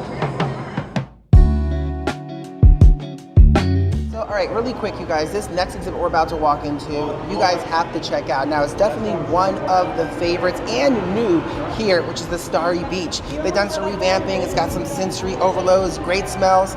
Let's go and take the Starry Beach.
Arte Cafe. So really excited to check this out here. Now the music's kind of got that soothing music. You're sitting at this sunset beach sort of vibe, and they bring you out different choices of lattes. They run for about $7 here for those lattes, 3 different variations. And when they set them on the table, it actually captures whatever lighting is hitting the table, mimics inside your latte. So Dave got a green tea latte, and I went for a pumpkin spice latte. And just so you're aware, they are chilled. So cheers to the chilled pumpkin spice latte.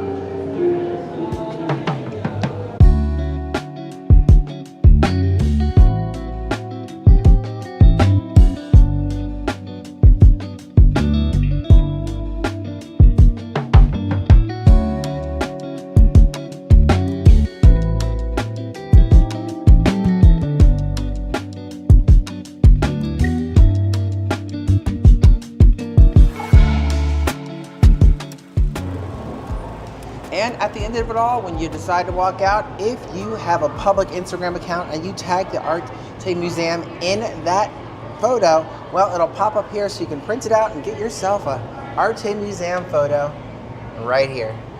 That's a fun little bonus. And last but not least, it's the price. So what does this cost to see the Arte Museum? Well, it ranges between $50 and $60 depending on the day of the week.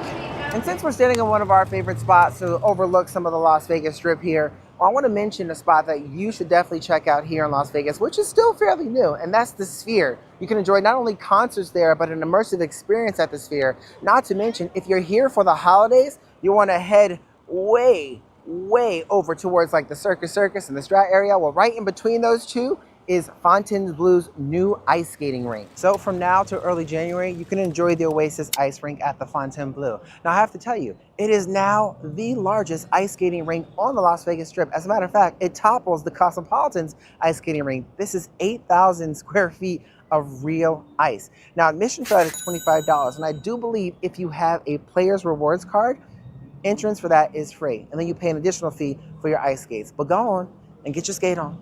Get your skate on. Get your skate on.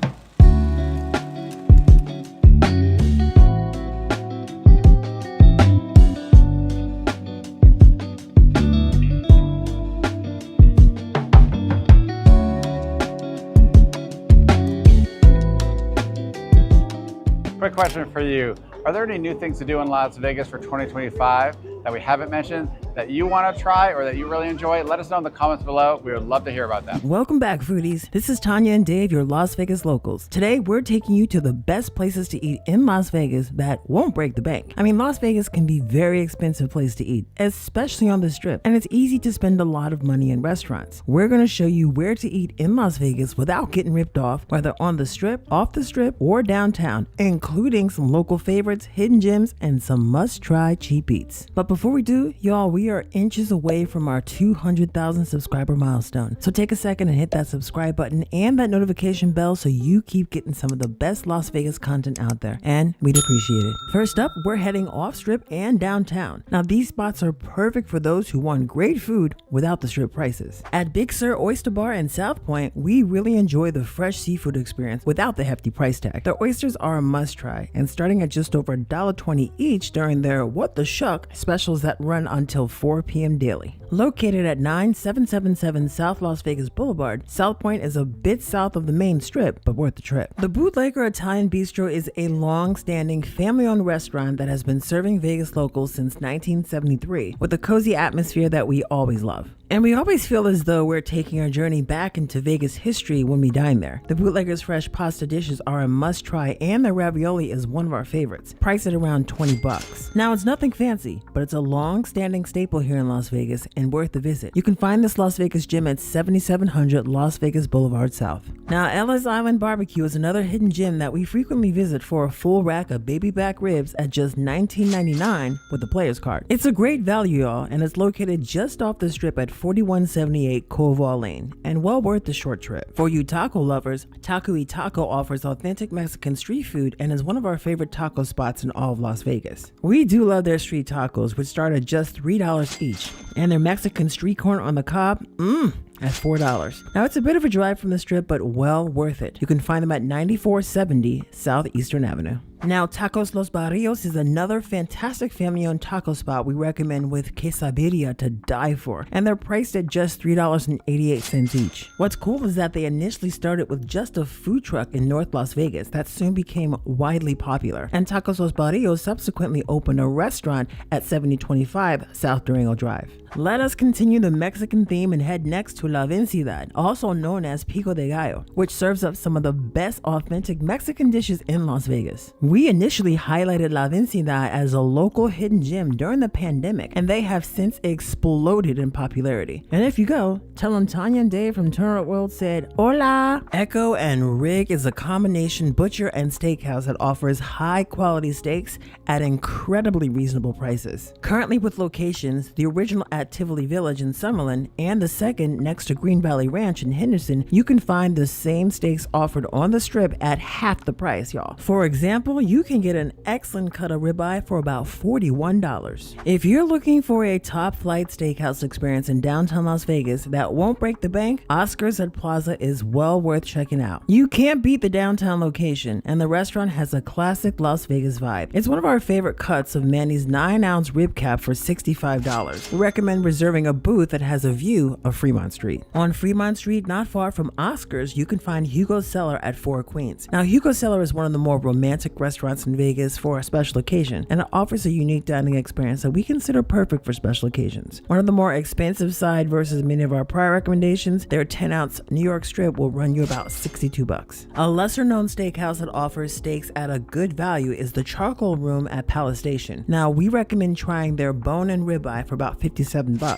Now, another option at Palace Station and is widely popular, that's their oyster bar. We definitely recommend checking this place, but just be prepared for potentially long lines and wait times. Now, if you're interested in a modern take on Asian cuisine, well, we recommend trying 8 East at Circa. 8 East offers excellent food at reasonable prices, especially given the location inside Circa. We recommend trying their wide selection of small plates, such as their short rib dumplings for $16 or pork belly bao for $14. Not far from Fremont Street, don't miss the Art District and one of our favorite restaurants in Las Vegas, Esther's Kitchen. Esther's Kitchen serves fresh homemade Italian dishes that we just adore. Their rigatoni carbonara on their lunch menu is a favorite of ours, and it's priced at about $18. Shang Artisan Noodle is known for its hand-pulled noodles, and we can't get enough of their beef noodle soup for about $15. You can visit them at either 4983 West Flamingo Road or at their new location inside the Durango Casino. We do love us some good fish and chips, and if you're craving some of the best fish and chips in all of Las Vegas, we'll take a short trip to the family-owned Codfather, located at 2895 North Green Valley Parkway. The Codfather offers authentic British fish and chips that we can't get enough of for around $13. Now, we highlighted the Codfather a couple years ago, and the popularity of this once hidden Las Vegas gem has exploded. Next up, we recommend trying out Grits Cafe, which offers Southern comfort food with dishes like its crispy chicken fried steak with gravy for about $15. Now, located at 911 Stella Lake Street, it's a perfect place for brunch. An interesting fact about Grits Cafe is that it was founded by Trina Giles, who was the first black female firefighter and fire investigator in Las Vegas. You go, girl. Another local favorite is Herbs and Rye, located at 3713 West Sahara Avenue, known for its excellent cocktails and value steaks. And when you're there, make sure you take advantage of Herbs and Rye's happy hour specials that are often served all day long, where you can get many menu items at half price. For example, with their happy hour special, you can get their ribeye for only $39. And not too far from Herbs and Rye, the Golden Tiki offers a unique tiki bar experience with fun cocktails and small bites that we always enjoy. It's located at 3939 Spring Mountain Road.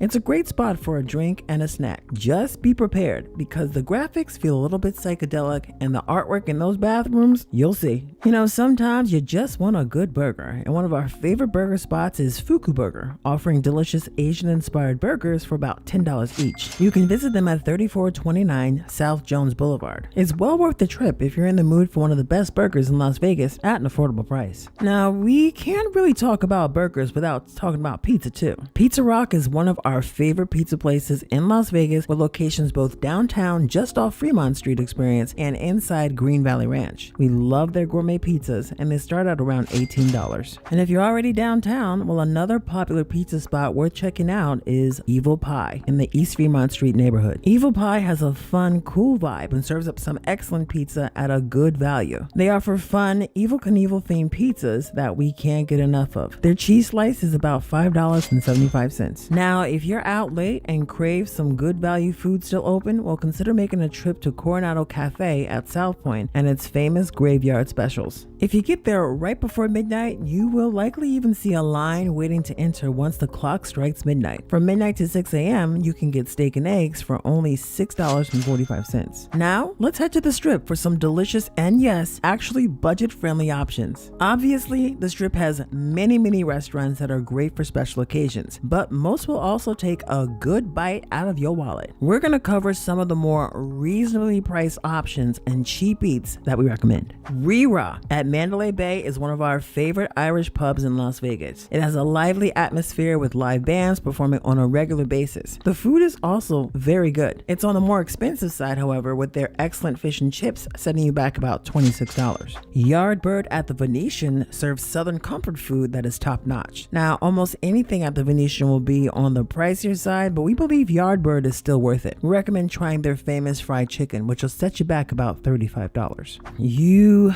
definitely know Dave loves himself a good steak, and there are many incredible steakhouses on the Las Vegas Strip, but most are very expensive. If you're looking for a a more reasonably priced steakhouse on the Strip, we recommend the Steakhouse at Circus Circus. Yes, we said it, Circus Circus. Believe it or not, the Steakhouse at Circus Circus is a true hidden gem and a bit of classic Las Vegas. We have always enjoyed our experience there. Their 16-ounce bone-in ribeye will set you back $80, however, so the prices are still quite a bit higher than most of our off-strip recommendations. We can't forget the Pepper Mill, a classic Vegas diner with huge portions that we always enjoy. The Pepper Mill also made a cameo in one of our favorite Las Vegas mob movies, Casino. The Pepper Mill, located at 2985 South Las Vegas Boulevard, is a good and more casual option for breakfast, lunch, or dinner. Now, if you're craving a cheap eat center strip, we recommend giving Istanbul Mediterranean a shot. Located in front of the Horseshoe, Istanbul Mediterranean offers Mediterranean dishes at a great value for the location. Their gyro plates will run you about $16, and we really enjoy it for a quick bite. Continuing the cheap eat theme, Viva Las Arepas, located in 1616 South Las Vegas Boulevard, offers Venezuelan arepas for about $10 that we just can't get enough of. Tacos El Gordo, across the Strip from Resorts World, offers some of the best authentic Mexican tacos and the best value on the Strip. Their tacos start at about $4.50.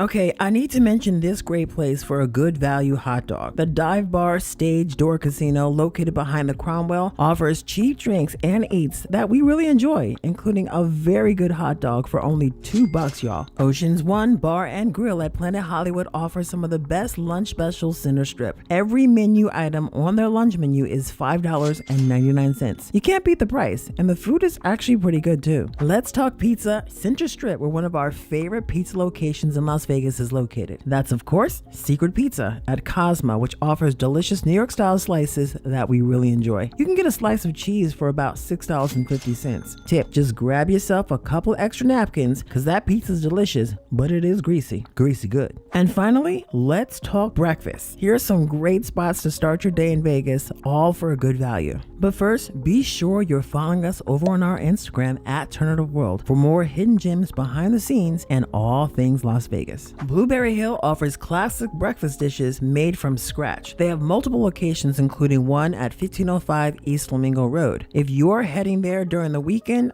be prepared to wait in a bit of a line, but the lines usually does move pretty quickly. Blueberry Hill is a local favorite and a regular breakfast and brunch spot for us as well. Family-owned Mr. Mama's, located at 5693 South Jones Boulevard, offers hearty breakfast options as well that we just can't get enough of. We're big fans of their homemade corned beef hash and eggs that run about $17, but everything on the menu is excellent. Try their breakfast burrito for $10 too. Rolling back to Center Strip, the Henry at Cosmo offers upscale breakfast dishes that we believe are well worth it given the location. We recommend their traditional Eggs Benedict for about $20. Last but certainly not least, Mon Ami Gabi at Paris offers one of our favorite upscale brunch experiences in Las Vegas. And you also can't beat the Center Strip location in front of the Paris Hotel and Casino. Prices are reasonable for the location. A couple of our favorites are their French toast for about $20 and their corned beef hash for about $22. And in addition to brunch, Mon Ami Gabi is also an excellent option for a reasonably priced Center Strip dinner with their steaks running about $40. If you plan to go, we recommend requesting patio seating when you arrive, assuming the weather is nice, of course. Hey, tell us in the comments below what's your favorite Las Vegas restaurant and why. And there you have it, folks. The best places to eat in Las Vegas without getting ripped off. Whether you're off strip, downtown, or right on the Strip, there's something delicious waiting for you. And don't forget to hit the like, subscribe, and that bell for more foodie adventures. Enjoy your Las Vegas meals, and we'll see you in the next one. From delicious tacos, hot dogs, to insane pizza, and even a few hidden gem local favorite cheap eats you're probably never heard of. What's up? We're Tanya and Dave from Turn It Up World, your Las Vegas locals and gurus. And today we're taking you to 11 of the best cheap eats here in Las Vegas. Oh, for under $9. Let's eat. So kicking things off, we're here a little north of the Strat on the Las Vegas Boulevard at a very popular Venezuelan cheap eat called Viva Las Arepas. You probably never heard of it, and it's a quick Uber drive. So let's eat.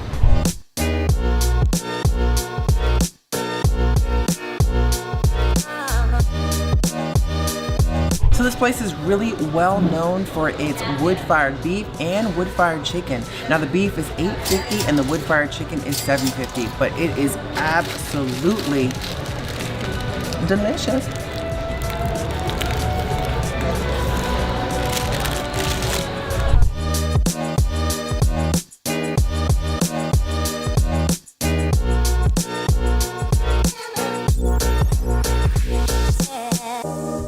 kind of taco are you feeling today? All right, so today I'm feeling an adobada, yummy, yummy pork adobada. Because they have all the different lines for different kind of tacos. Yeah, the biggest one seems to be for the tongue.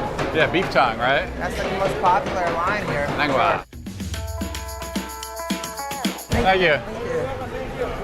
All right. Excellent. Now it's time to eat. Live music kicking in. I like it. I like the live music. I maybe knew we were coming. I think so. Ready to do some dancing. Now these tacos were how much? Like $3? Yeah, about looks like $3.43. $3.43. Not including taxes. And it's amazing. The adobado pork tacos with everything on it, sauce. You can get some bag of limes. You got some radishes, which I love, love, love, and you love too. Yeah. Let's sink our teeth in, huh?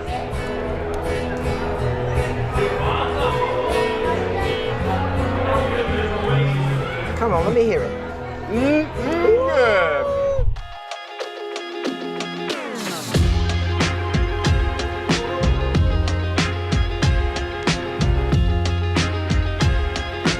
Another great cheap eat just off the strip, right down East Flamingo by the Cromwell. Stage Door Casino. They have $2 all beef hot dogs and they are damn good. You can actually get a hot dog and a beer for $3. Can't beat that.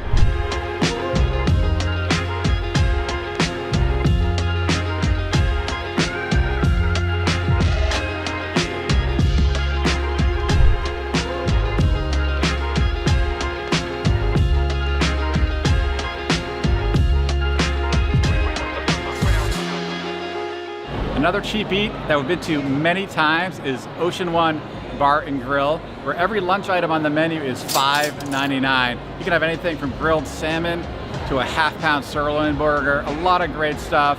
It's located at the Miracle Mile Shops Center Strip. Planet Hollywood, baby!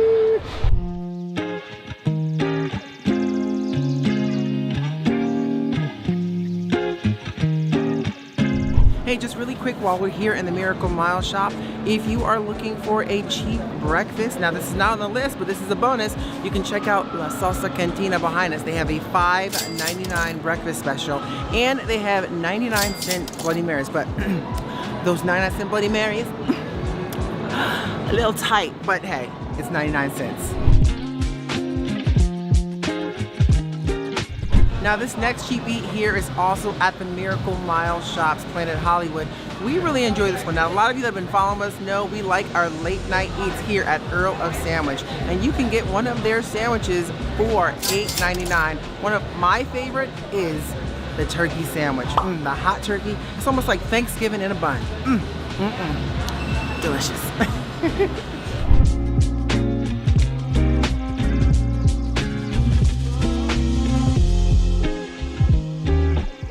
If you're craving a chicken sandwich, you can pick up a Chick-fil-A Deluxe for $5.79 right here outside Planet Hollywood.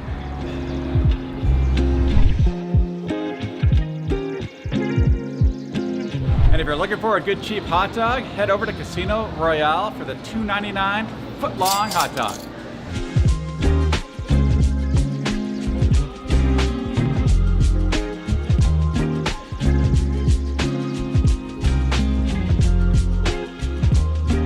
We opted for the popular chili cheese dog, which brought the total to $4.97. But as you can see, this is big enough for breakfast, lunch, and dinner.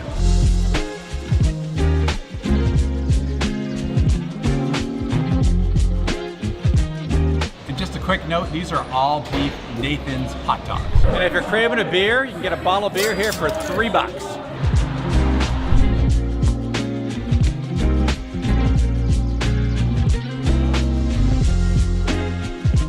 So this cheap eat, you guys, a lot of people love, especially if you love pizza. This is at the Cosmopolitan. It's called Secret Pizza, located on the 3rd floor of the Cosmopolitan. Just walk through the wall of old records to that delicious slice of pizza. And it smells really good right now, so let's go eat. Woo! So we opted for the perfect New York style pepperoni slice here. Now $6.50 is what the traditional cheese slice goes for here, but with one topping it's $7.50. But they have never, look at that, never go wrong. Oh yeah, never disappointed. Never disappoint.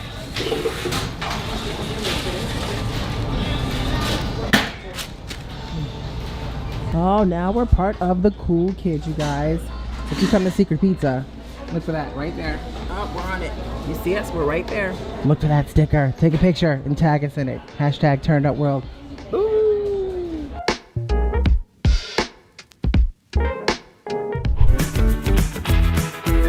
If you're looking for your burger fix, head on up to Lake Promenade.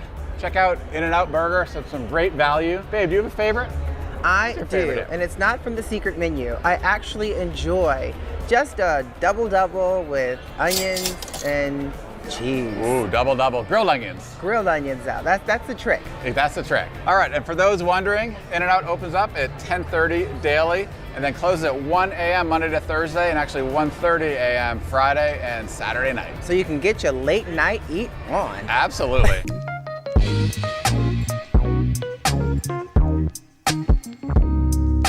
Another cheap eat, if you're craving a good burger, come on down to New York, and Shake Shack. Their Shack Burger goes for $7.29.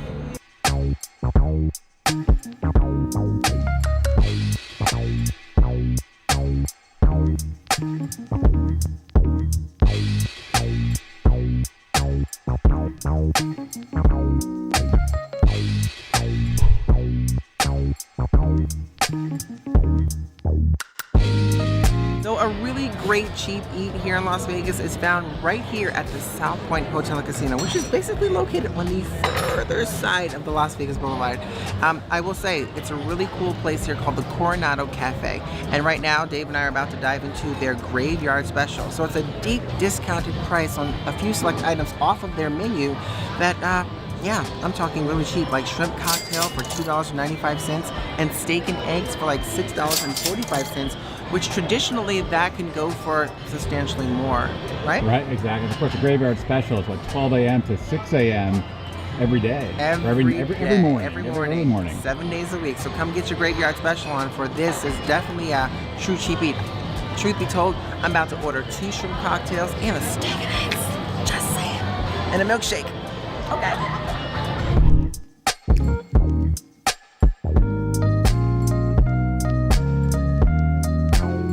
And just a real quick honorable mention, Ellis Island Brewery, a local favorite, just 1 block off the strip on Colville Lane, had a great steak and egg special for $8.99. That actually has gone up to $9.99 pretty recently, so it doesn't quite meet the $9 and under test, but still a great spot to check out. Hey, let us know your favorite cheap eat in the comment section below, and we just might check it out. Be sure to follow us on our social media platforms. We'll put them up right here. And if you're not already, join our incredible Facebook group called For the Love of Las Vegas. There's a lot of people in that group sharing their pictures, videos, stories, answering questions. It's kind of your one-stop shop to Vegas, and we'll put that link in the description box below. So Dave and I have been to quite a few steakhouses here in Las Vegas, right, babe? Oh, absolutely. And so let's not waste any time. Let's get into our top 10 best steakhouses here in Las Vegas for 2022. First up, at number 10, the Steakhouse at Circus Circus. Ah, yes. The Steakhouse at Circus Circus. A dining tradition for over 30 years, this steakhouse has been serving amazing cuts of Midwestern beef for as long as it's been open. And some of the staff that have worked there have been there just the same. Now, their menu isn't extensive, but the cuts that they provide, lobsters, meats, are wonderful. And you can even get a preview of them grilling those steaks right on the open flame. A classic steakhouse here in Las Vegas with a great energy and a fun vibe. Now, they're only open for dinner Monday through Friday and Sunday from 4 to 9 p.m. and Saturdays from 4 to 10 p.m. So get those reservations in and enjoy yourself an awesome steak and lobster dinner at the Circus Circus Steakhouse. Next up, we're gonna head on down to the center strip to Prime at Bellagio. All right, ladies and gents, get that gorgeous attire out and get ready for a good time. And don't forget to bring your wallet, because this spot here is definitely not cheap. Prime is located on the lower level of the Bellagio, and this steakhouse is known for their steaks, sauces, wines, and most definitely the location. You get the perfect view of the Bellagio fountain show like you've never seen it before. Now, I must tell you, the prices will vary anywhere from $16 all the way up to $725 for that 12-ounce A5 Japanese Wagyu New York strip. Woo-wee! but I can say this, it's a great spot for that special occasion. So go ahead, put on an attire, grab that camera, have a great time, and enjoy the show. Not to mention those delicious ass steaks. Now it's time to head off strip to a local favorite at number 8, Herbs and Rye. Herbs and Rye is definitely a hidden gem steakhouse here in Las Vegas, located on Sahara Avenue. This place is known for pretty good steaks and really good cocktails, having some of the best bartenders here in Las Vegas. It has a sort of a speakeasy vibe from its location, its decor, and atmosphere. Now, as of this video, they have a happy hour special with any item on the menu from steaks to pasta that have a red dot next to it is half off. Now get this, currently happy hour is from open to close, 5 p.m. to 3 a.m. Monday through Saturday. So go over there and get your eat on. Now we're heading back to Center Strip, number 7, Gordon Ramsay Steak at the Paris Hotel and Casino. Gordon Ramsay Steak recently renovated. You can't miss this restaurant. It feels like you're walking through the London Underground, aka the Tube, and into a high-energy 2-story dining experience. To this day, it's one of the best A5 Japanese Wagyu steaks we have had here in Las Vegas, and that says a lot. They also serve items from his famous beef Wellington, a tasting menu option, and even their own spin on his famous sticky toffee pudding for dessert. Now, dining at this restaurant will cost you a pretty penny, but the food, staff, and experience are worth it. Next up, we're headed to a true classic Las Vegas steakhouse, number 6, the Golden Steer. Welcome to the oldest steakhouse here in Las Vegas, serving Las Vegas since 1958, a place with a ton of history and some delicious steaks. Now, this place was frequently visited back in the day by Frank Sinatra, Dean Martin, and Sammy Davis, and they have booths set up where you can sit at one of their tables named after the celebrity guests. We sat at Joe DiMaggio's table.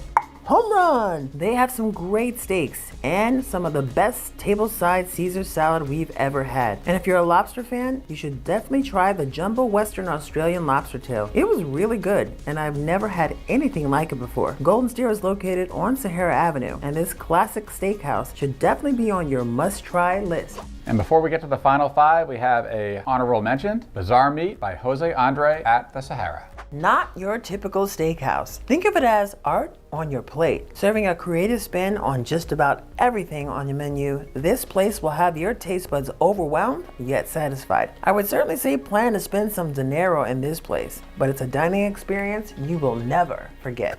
Now it's time for our 5 best steakhouses in Las Vegas for 2022. And kicking off at number 5, Carver Steak at Resorts World. A new steakhouse here in Las Vegas, Carver Steak has something for everyone, from dry-aged American steaks, Japanese certified Wagyu, and a fun selection for vegans. Not to mention, we had a lobster served in a unique fashion called lobster and croûte. The staff is very knowledgeable, and overall, a luxury dining experience with a reimagined spin on the classic steakhouse. Next up, a local favorite at number 4, Cleaver Steakhouse. Cleaver Las Vegas is definitely a hidden gem and local favorite, and it's a sister to the steakhouse Herbs and Rye. Now, the meat cuts and selections are a bit higher quality here, but that's also reflected in the price. Now, it has an inviting ambiance, and scattered around you'll see life-size paintings of famous celebrities like Chris Farley, Bill Murray, and others. Now, some of the favorites on the menu are the squid ink pasta, the braised short rib, the seared sea bass, just to name a few. Now, what feels like a hole in the wall when you enter turns into a place where you can definitely get lost in. Certainly worth a visit.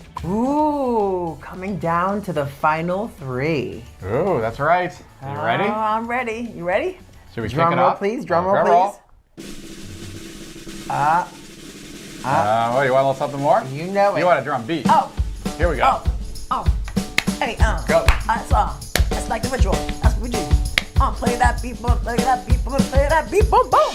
Next up. Number 2, Oscar Steakhouse at the Plaza. Now, Oscar Steakhouse is definitely one of our favorites downtown as well. You know, it was named after the former mayor and mob lawyer, Oscar Goodman. But it's a real classic sort of vibe in there for sure, in terms of the food, the style, the energy.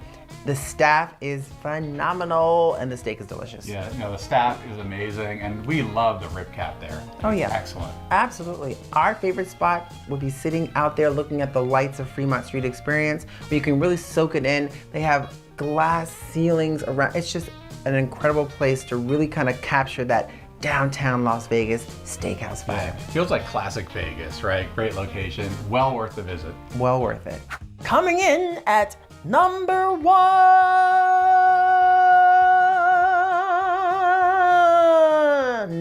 or something like that. Coming in at number 1, Barry's Downtown Prime at Circa Las Vegas. We love Barry's Downtown Prime. Just overall, an amazing experience, a great steakhouse in downtown Las Vegas. It feels classic, but it's new.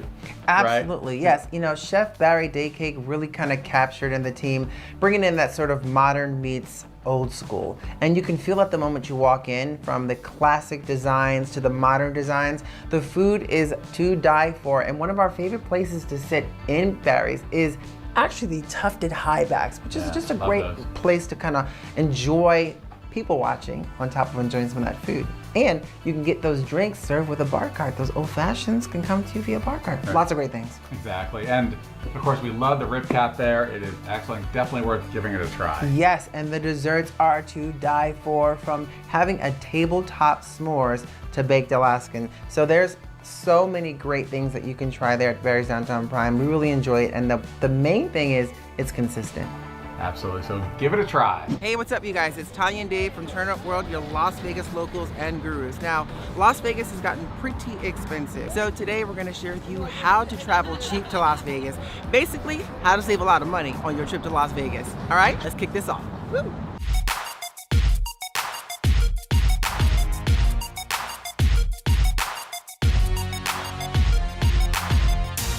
Hey, so let me just mention while we're here, first up, this sign behind me, the iconic Las Vegas sign. It's a free attraction here in Las Vegas. It also creates a lot of memories. There's a lot of folks here taking photos, so get down here early. That's the best time to get here so you're not waiting in a massive long line to take your photo in front of this iconic Las Vegas sign. So let's talk about when to travel to Las Vegas. Now, Las Vegas hotel room rates on Fridays and Saturday nights can be many, many times more expensive than traveling on a Sunday through Thursday night, which has obvious less demand. We recommend, if you have the flexibility, to plan your trip to arrive, say, Sunday and leave Friday morning. This way you can save a lot of money and avoid those Friday and Saturday night crowds. Just one quick tip on getting your photo taken here in front of the sign. If you're going to do it, make sure you come early, because as you'll see, the line starts picking up as the day goes on. And you'll also see there'll be someone at the front who'll be more than willing to help you take a photo. Just, you don't need to use that person. That person is actually doing that for tips, so be aware of that. If you want to get help with the photo, they're going to expect a tip for that. You can take the photo yourself. And the same is true for your flights. If you can avoid flying in on a Friday night, we recommend that, because first of all, the airport's going to be crazy. Check-in's going to be crazy at the hotel. We actually try to fly in on a Sunday, trying to go reverse the worst of the traffic.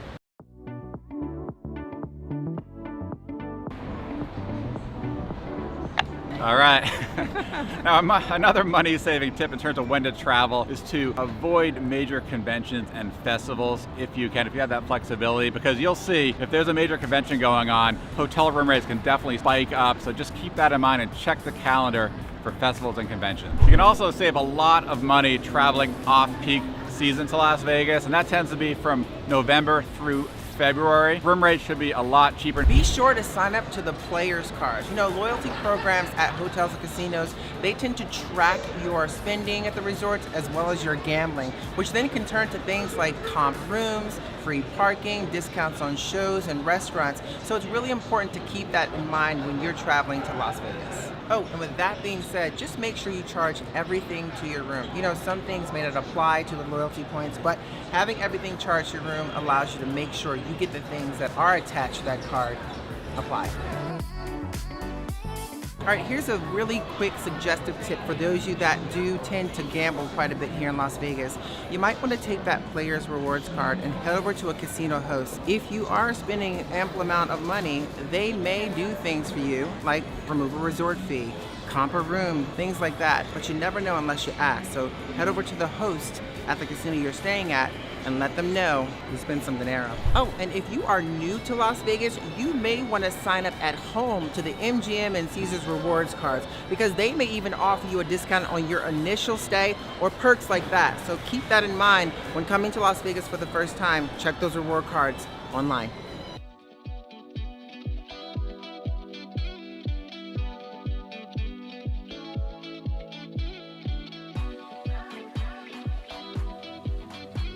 Oh, and speaking of loyalty reward card points, make sure you book direct to get those points. You know, going through a third party, you won't get those points on those loyalty rewards cards. Sometimes they will certainly offer you the best discounts if you're booking direct. It is so much easier to make a change on an existing reservation if you're dealing directly with the property than saying booking through a third party site. So you made your reservation to Las Vegas. Well, one suggestion I'll tell you, Las Vegas room rates are always changing, and that room you just booked may have gotten cheaper. So constantly check online for the room rates, and if the room has dropped in fee, contact the hotel and tell them, hey, I want that cheaper rate.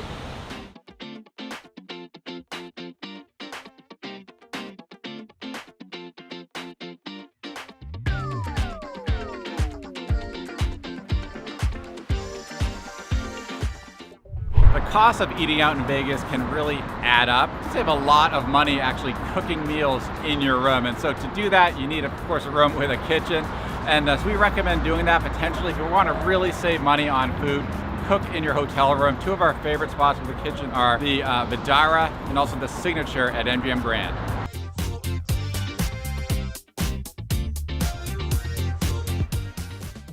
And regardless, in your hotel room, make sure you stock your room with food and drinks. So you don't want to get the munchies and only looking at that mini bar that's going to cost you a fortune. We recommend hitting the ABC store on the Strip, which we're in actually right now, or the Target. If you can't hit either of those two, head over to CVS or Walgreens. They're almost on every block along the Strip. So, since we are inside here at the ABC store, I think we should check out some of the prices, huh, Dave? Where's Dave? There you are. Right? Not bad. You can get one for $1.25. Oh. That could cost you probably like $6 on the you get two. It's like $1 two each. for two, so Nice. save some money. Save some money. We like to save money.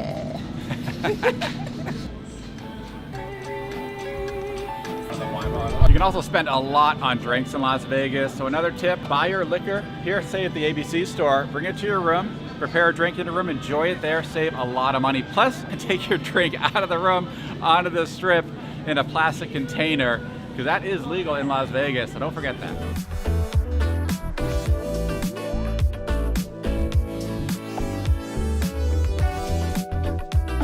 If you're anything like Dave and myself, we like to drink a lot of coffee, which can actually add up to be pretty expensive here in Las Vegas, especially since a lot of rooms in Las Vegas do not have coffee makers. So one thing we would suggest is to stop into a Target or a Walmart of some sort and buy a small coffee machine. It'll cost you anywhere between 20, maybe 30 bucks, but think about that for the entire week. It could save you a lot of money. Now, the other option is just order a small one online. It fits perfectly into your bag and you will have coffee for a week for cheap. Think about that. And for those of you that are not coffee drinkers, well, since we're in Target, you can actually pick up a electric kettle. There's multiple ones you can pick here for those that love to have your tea in the morning, but it's still a very cost-effective way to enjoy Las Vegas without breaking the bank.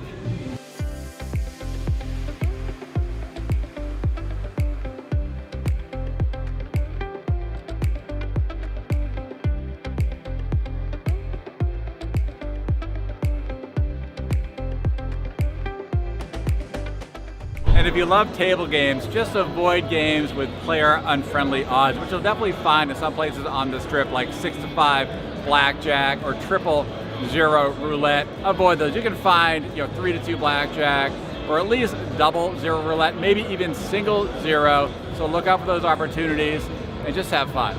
And if you like playing slots, make sure to take advantage of the free drinks when you're playing. And actually, Tanya has a good tip on that one. Yes, I do have a tip for you. So if you're worried about watered down drinks here in Las Vegas, one of the things I like to do is, let's example, a vodka cranberry. I like to ask for my 2 shots of vodka neat on the side and a glass of ice and cranberry juice on the other side. So this way I can mix in the proper amount and I know I'm getting the exact amount I'm supposed to be getting for my free cocktails here. Oh, and be sure to tip the waitresses because they do work hard bringing you those drinks and they work on a tip basis. Now let's talk about some fun free things to do here in Las Vegas.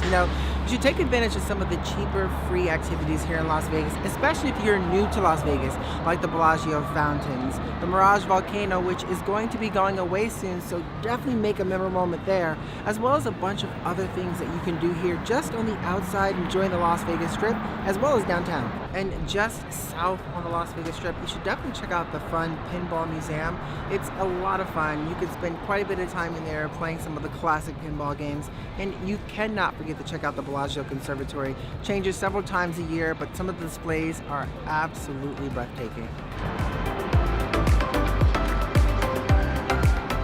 And if you are eating out in Las Vegas, how do you save money eating out? Well, the first tip is do not just eat on the Las Vegas Strip.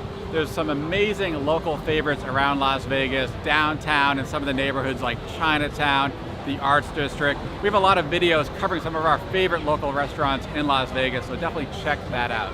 And when you're in Vegas, do not forget about the buffets. Las Vegas has some amazing buffets and some really good cheap ones as well. Two of our favorites are the Garden Buffet at South Point and also the Garden Court Buffet at Main Street Station downtown.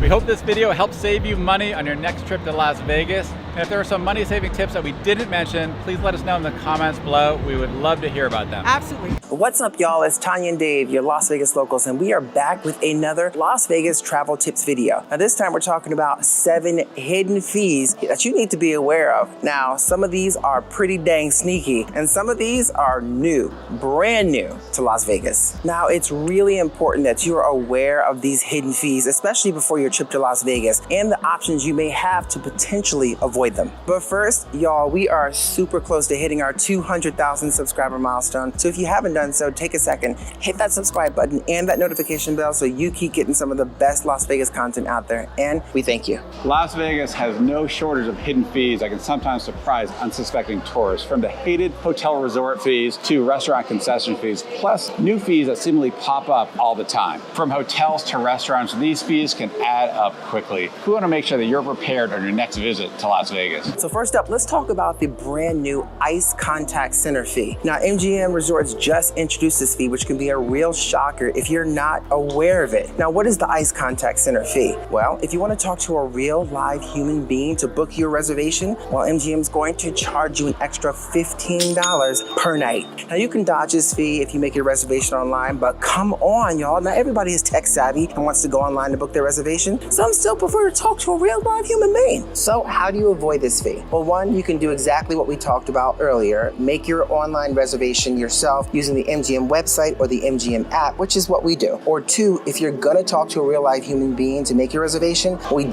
definitely recommend that you sign up to the MGM Rewards program first before doing so. Now, when we recently made our reservation at an MGM property, we asked if they would waive that $15 fee. They asked us for our loyalty rewards number, and once we gave that to them, they offered to waive the fee. So it doesn't hurt to ask and give it a try. Now, let me ask you this question. What do you think of the MGM fees? You think it's outrageous? Let us know in the comments below. This next brand new hidden fee is something you might encounter while dining out in Las Vegas, and that is the employer mandate fee. We actually recently saw this fee at Blondie's Bar and Grill at the Miracle Mile Shops on Center Strip. Now, what is an employer mandate fee? That's a good question. We wondered ourselves when we first heard about it at Blondie's. And at Blondie's, effectively, it's 5% added onto your bill, purportedly to cover the cost of employee benefits. So instead of actually raising prices on their menu, they decided to try to pass it on as a hidden fee to customers. So how can you avoid this new hidden fee? We recommend that if you go to a restaurant, especially on the Strip, make sure you look at the menu carefully for any small prints. Quite often you'll see these type of items listed in very fine print at the bottom of the menu. So really look out for that. And even if you don't see it, feel free to ask the waiter or hostess there, are there any additional fees that may show up on our bill that we may not be aware of that are, say, beyond what you see on the menu?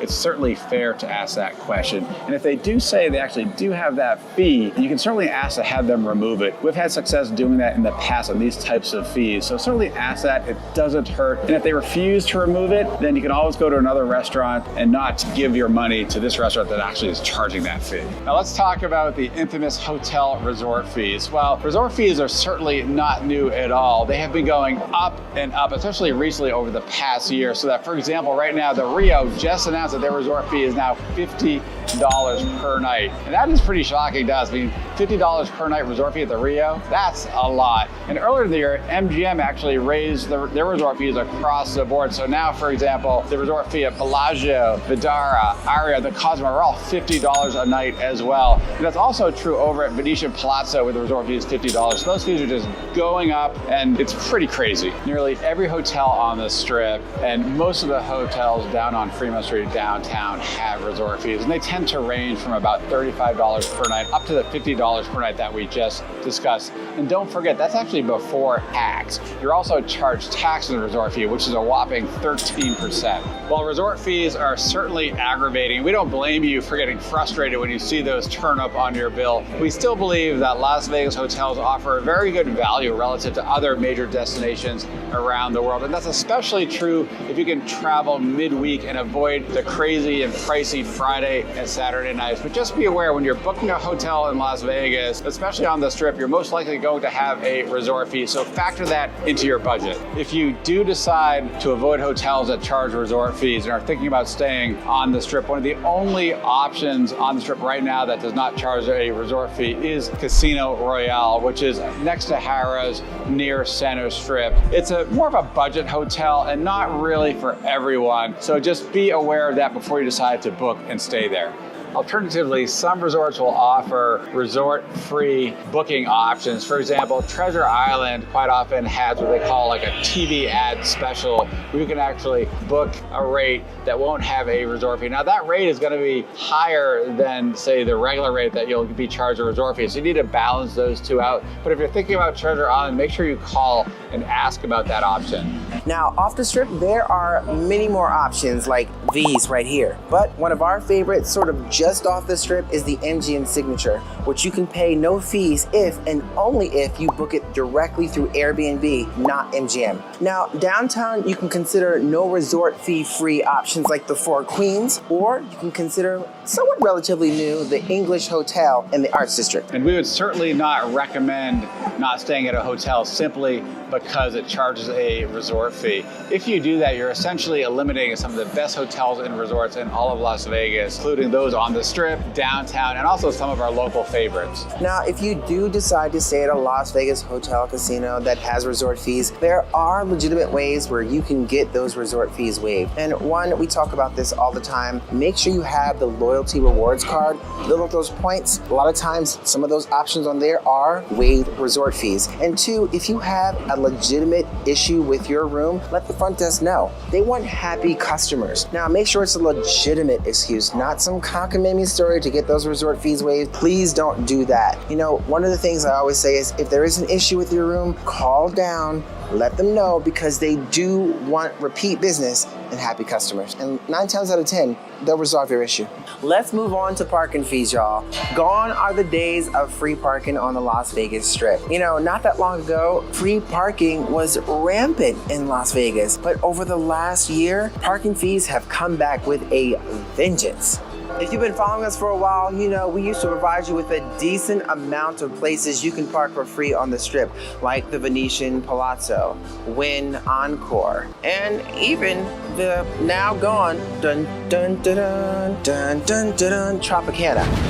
One of the sole remaining free parking options on the Las Vegas Strip is Treasure Island. But what are some other ways that you can avoid parking fees? Well, you can take public transportation like the Deuce instead of renting a car. Or you can use Uber or Lyft, which are great ways to get around the Las Vegas Strip and other parts of Vegas. But one of the best ways, and I said this earlier, is to make sure you get that loyalty rewards card and start building status. Because once you reach certain status with some of your favorite casinos and hotels, a lot of times parking fees are part of the perks, which means they're waived. The next sneaky hidden fee that you really need to watch out for, especially when you're on the Strip, is the concession and franchise fee. And I gotta tell you, I'm still not exactly sure what the heck the concession and franchise fee is all about. And what you'll notice on your bill will be, sometimes we say like the CNF fee. And it can range from say 3 to 5%. We've seen it Center Strip quite a bit. Some examples are at Alexa's and also at Cabo Wabo and up at Beer Park right outside Paris Center. center strip. So really look out for that. And our recommendation is if you're going to those places or any of the places center strip, look again for that small print on the menu and see if they disclose that fee. And you can also ask your server as well or hostess, do they charge any additional fees at your establishment? And if they do charge a fee, again, ask that fee be waived. We've had quite a bit of success. I've heard others have had success also getting that fee removed from your bill. And similar to the CNF fee, another fee to look out for is the venue fee. And this is something you'll typically find at nightclubs in Las Vegas. An example is at XS at the Wynn. They'll often add that to your bill without any real explanation on what that is for. And so our recommendation is to try to avoid these types of fees, is to call the venue before you go and ask, are there any hidden fees that you'll see on your bill and be added to your bill? And if they do that, ask them if they will waive that for you. And if they're not, at least go in with your eyes wide open or choose another venue. Now let's talk about that live entertainment tax. Now, while this is not a new tax, the live entertainment tax is a 9% tax that is added to live shows here in Las Vegas. And those generally include live concerts and magic shows. And honestly, y'all, there is no way around paying this fee unless you decide to not go to the show. Now, most people aren't aware of this, and we just want to make sure you're aware of this. And when you go to one of those shows here in Las Vegas, that fee will be showing up on your ticket. And as a bonus, let's talk about some of those airport taxi fees you might not be aware of. One, if you're taking a taxi to and from the airport, there's around a $2.50 surcharge fee that's going to be on your bill. And two, if you're taking a taxi using a credit card, it's going to be around a $3 fee. Now, with respects to Uber and Lyft, while they don't charge you a credit card fee, they will charge you an airport pickup and drop-off fee, which is about $2.90, and that's going to definitely show up on your receipt. And we hope we're able to help you on your next trip to Las Vegas so you're aware of some of these hidden fees. We do have a quick question for you, however. If there are any hidden fees that we have not discussed, please let us know in the comments below. We would love to learn about them. What's up, y'all? It's Tanya and Dave, your Las Vegas locals. Now, Dave and I, we've tried just about every pool here in Las Vegas. And if you're coming to Las Vegas for the first time, or if you're planning your trip right now as the weather's getting warm and the pools are opening up, you might not know which pool to try. And that's why you clicked on this video. So today we're counting down our list of the best pools here in Las Vegas, from the Strip, off the Strip, and some local favorites. Let's get into it. Let's kick things off with Virgin Las Vegas. Now, Virgin Hotels Las Vegas offers a relaxing pool experience with sand bottom areas in their pool complex, creating a beach-like feel off the Strip. Now, while the location of the resort on East Harmon is not very convenient, the pool complex is nice. Now, we should add that the sand in the pools felt a bit strange on our feet, not like natural beach sand, and the pool water tended to cloud up like mud when guests walk through the sand. Luxor Las Vegas. Now, the Luxor boasts one of the largest pool decks on the Strip, offering 125,000 square feet of space for spreading out and soaking up those rays. Now, while the classic desert decor may not scream a luxury oasis, well, the complex makes up for it in functionality. 4 separate pools offer different options for guests, and overall, we were pleasantly surprised by how nice the Luxor pool was when we first visited. Let's talk about the Cosmopolitan. Welcome to the party, y'all. The Cosmopolitan's pool district boasts a vibrant party atmosphere with 3 distinct pools and a rooftop experience. The Boulevard pool is located on the resort's east deck and offers panoramic views of Las Vegas. Now, we've had a lot of fun at the Boulevard pool over the years, enjoying the party vibes as well as the incredible views. The Chelsea pool provides a more calming environment with ambient music, while the Marquee Day Club is a haven for music lovers and a more beach club experience. Next up, Circa Las Vegas. Circa Resorts and Casino Stadium Swim offers a unique pool experience in downtown Las Vegas. It features 3 levels, 6 pools, and a gigantic 40-foot tall jumbotron. You can't miss it. It's a great place to enjoy a game poolside. However, and especially during the summer, the pool area itself has very little shade options and can get very hot during the summer months. On the other hand, during the winter months, the stadium swim pools are kept at varying degrees of extreme warmth and toastiness, making Stadium Swim one of the best pool complexes to hit during the winter months. Well, since we're hanging out in downtown Las Vegas, next up, the Golden Nugget. It's one of the most unique pools in Las Vegas. The Golden Nugget's tank is a $30 million complex featuring a 200,000-gallon shark tank aquarium and a 3-story complex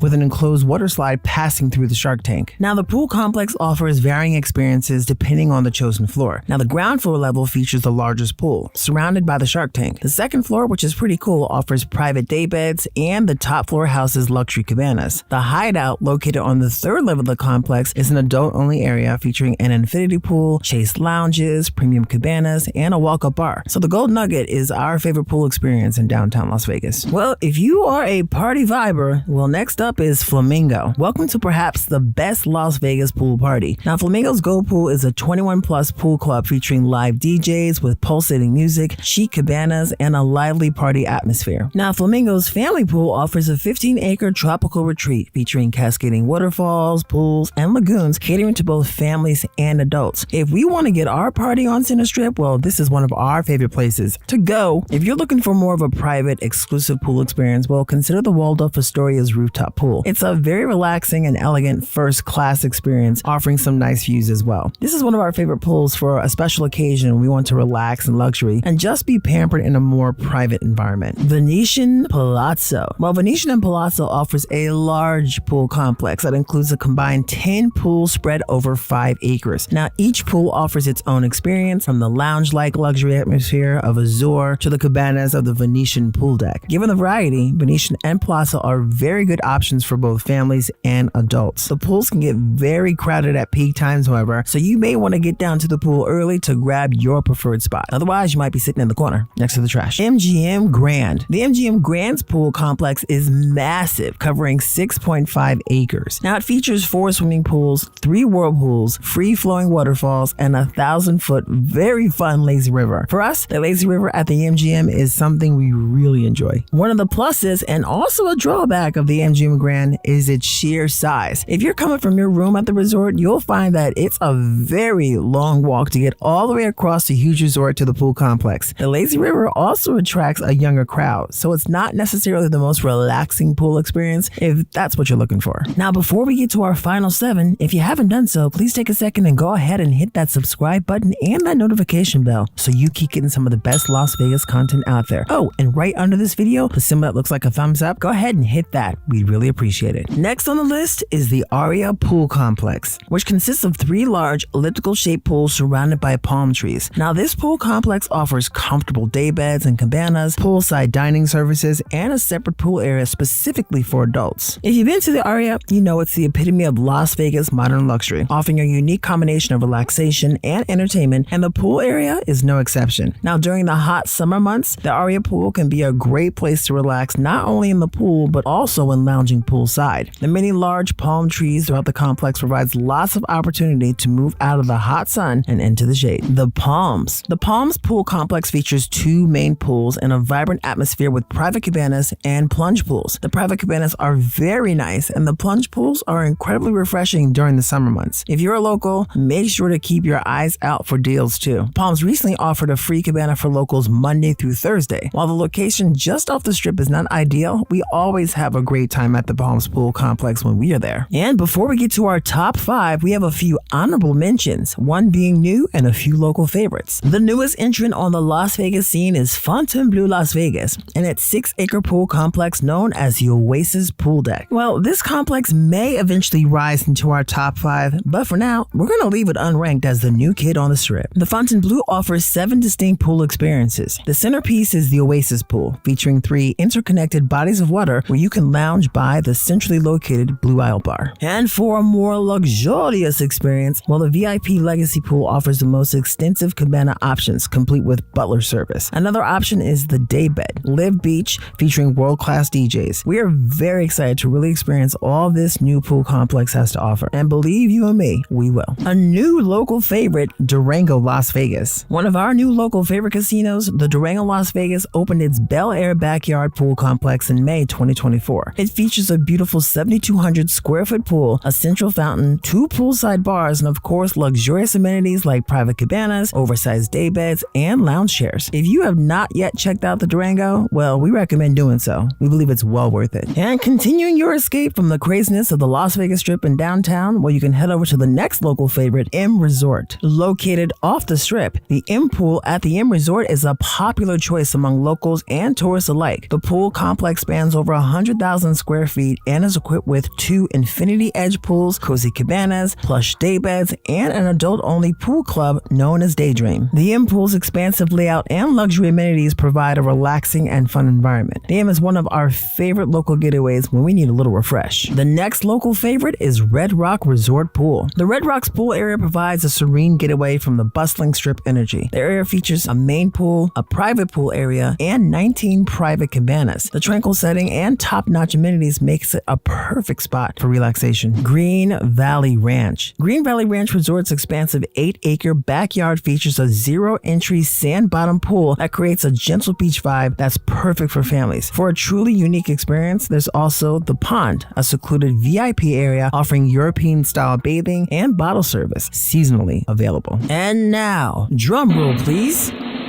Time for the best pools in Las Vegas, our top 5. Coming in at number 5, Resorts World Las Vegas. Resorts World boasts a 5.5-acre pool complex with 7 unique pool experiences, including a stunning infinity pool offering views of the Strip and an 1,800 square foot infinity hot tub. The complex offers something for everyone, and we enjoy the elegance that Resorts World has to offer with some beautiful views looking down the Strip. Coming in at number 4, Bellagio. Bellagio's vibe and pool definitely screams luxury. It spreads over 6.5 acres. The pool area features 5 heated pools, 4 hot tubs, and 51 private cabanas. Its Mediterranean-style setting, garden vista cafes, and personalized service makes it an oasis on the Central Strip. And the Bellagio is synonymous with classic Las Vegas luxury, and we always enjoy relaxing at the pool. We've experienced and enjoyed Bellagio's pool on many occasions, even in the winter. Number 3, Caesar's Palace. The Garden of the Gods pool oasis at Caesar's Palace is incredible. This sprawling 5-acre complex features 7 different pools, each with its own unique theme. Now, the area, of course, stays true to its Roman theme, offering a lavish Vegas getaway. Now, like all these popular pool areas, the Garden of the Gods can get very busy, and we have had many occasions where service suffered as a result. All in all, however, it's definitely one of the best pools in all of Las Vegas. Coming in at number 2, Mandalay Bay and Delano. For a truly unique beach experience, head to Mandalay Bay and Delano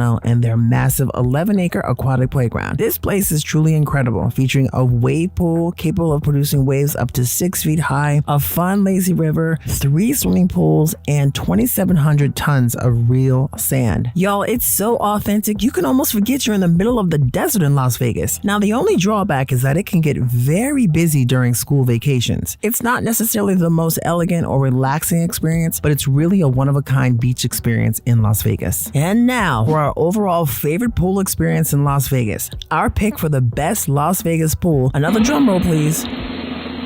For us, the Wynn Encore. The Wynn Encore is the winner, offering an unmatched style and luxurious atmosphere synonymous with the Wynn Encore Resort itself. From the lively Encore Beach Club to the secluded and serene pools of the Wynn, there's pools for every mood. If you've been following us over the years, you know this has been a favorite of ours for a long time in Las Vegas, and a place that is well worth checking out for a truly luxurious pool experience in Las Vegas. Well, we hope this list helps you better plan your next trip to Las Vegas. These are all fantastic Vegas pools, and the one that is right for you really depends on what you're looking for. Now, you might not agree with our favorites, and that's okay. Whether you're looking for a tranquil escape, a lively party scene, or a family-friendly adventure, you'll find it here in Vegas. Hey, let us know in the comments below your favorite Las Vegas pool. We would love to hear from you. What's up, y'all? Welcome back to the channel. So today, we're going to be exposing the worst scams and ripoffs in Las Vegas that you must avoid right now. We're going to be covering the brand new scams to hit Las Vegas, as well as update you on others that have recently gotten worse. Oh, but first, we're getting close to our 250,000 subscriber milestone, y'all. So if you haven't done so, take a second, hit that subscribe button and that notification bell so you keep getting some of the best Las Vegas content out there, and we thank you. Now, the first scam, and we've talked about this in quite a bit of our videos, is the timeshare reps. But guess what? They're even starting to show up at the Las Vegas airports. Now, typically when they approach you, you have probably been intercepted by them at hotels like the Excalibur, Luxor, Westgate, and even on the Las Vegas Strip. But guess what, y'all? They're now even at the airports. And you may have noticed this if you rented a car at the airport. They're in all 3 locations, so they're gonna hit you up before you even get to your rental vehicle. Wow. So what do they look like at the airport? Well, they almost look like MGM booths, like you're arriving in Las Vegas and you want some MGM information from MGM on things to do and where to go, but they're not MGM booths, they're timeshare reps. Now, how do you know it's a timeshare rep at the airport? Well, besides the fact that they look like a timeshare rep at the airport, well, they'll generally start a conversation with you like, how long are you gonna be in Vegas? Well, don't waste your valuable time. It's really precious unless you wanna sit an obscene amount of hours at a presentation, and at the end of that presentation, if you decide to say no, they can get awfully rude. What we do, because we're locals, we just say, hey, we're Las Vegas locals. So maybe you just tell them you're Las Vegas locals too, and they walk away.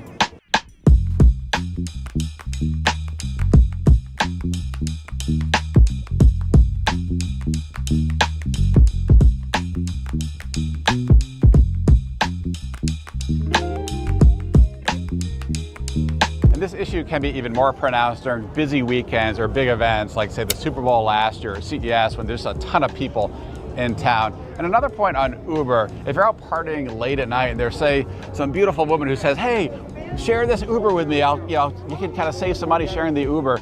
Be careful, especially if you've been drinking. There was an incident last year actually that happened at the Horseshoe where a drunk tourist came in and was actually offered a ride from a woman to share her Uber. He ended up taking her back to a motel nearby where actually he ended up getting robbed. So you gotta be careful, it can be very dangerous in those situations. Now this next scammer ripoff is actually a new fee that we've recently heard about that MGM is charging to actually book a reservation if you call their contact center and speak with a human being. This is something apparently what they're starting to do is charge $15 per night if you actually book through their MGM contact center. Now we did call them ourselves and talk to them actually on several times, and they've told us that they are willing to waive that if you bring it up. So generally you can get that waived, so just make sure if you're gonna call MGM and book from their contact center, we recommend just bringing that up, say, hey, there's no additional fee here, right? And usually they're gonna say, there's no fee, we're gonna waive that for you. And certainly if you have an M Life membership as well, make sure you give that to them, because that should help you get that fee waived for sure. Now, this next ripoff, and in our opinion, kind of borderline scam, are the ever-increasing resort fees. Now, I feel resort fees are sort of this controversial subject anyway, to say the least. As a matter of fact, as of December, MGM raised some of their property resort fees to $55 per night, where many now are hovering around $45 to $50 a night. That's crazy.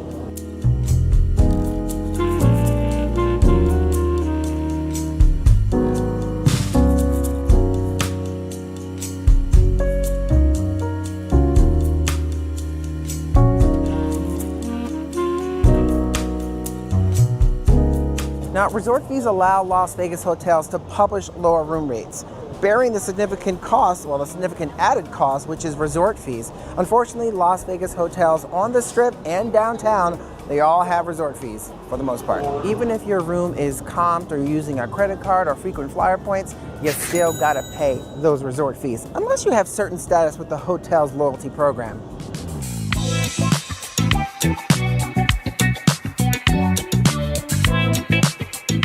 Now get this, in addition to resort fees, well, MGM is reportedly exploring more ways to lighten our pockets with tiered restaurant seating, where you can basically pay up for the best seats at MGM resort restaurants. So to put it in some perspective, if you want to sit and enjoy the beautiful Bellagio fountain views from the Prime Steakhouse, not only do you have to pay up for that expensive steak, but now you might have to pay for that view. This next one, we are just briefly talking about it, are the parking. Parking.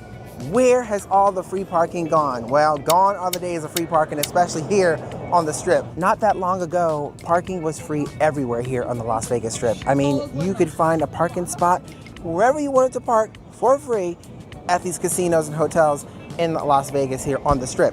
Unfortunately, that has now gone away. We used to be able to provide you guys with a list of where you can park for free on the Las Vegas Strip, and that list has gotten to a teeny bitty page like this, including for us locals, where we used to just be able to go in and show an ID and you're good to go to park for free at these hotels and casinos. Now, after 3-4 hours, even we're paying. Even some guests that are staying at hotels have to pay for parking. That's crazy. Now, one of the places we can still recommend here on the Strip that does allow free parking is Treasure Island. Unfortunately, some of the places we used to recommend, like Wynn Encore, Venetian, those are bye-bye. So I would highly recommend, in order for you to avoid some of those fees, get loyalty status, because that might be the only way you can avoid paying for parking.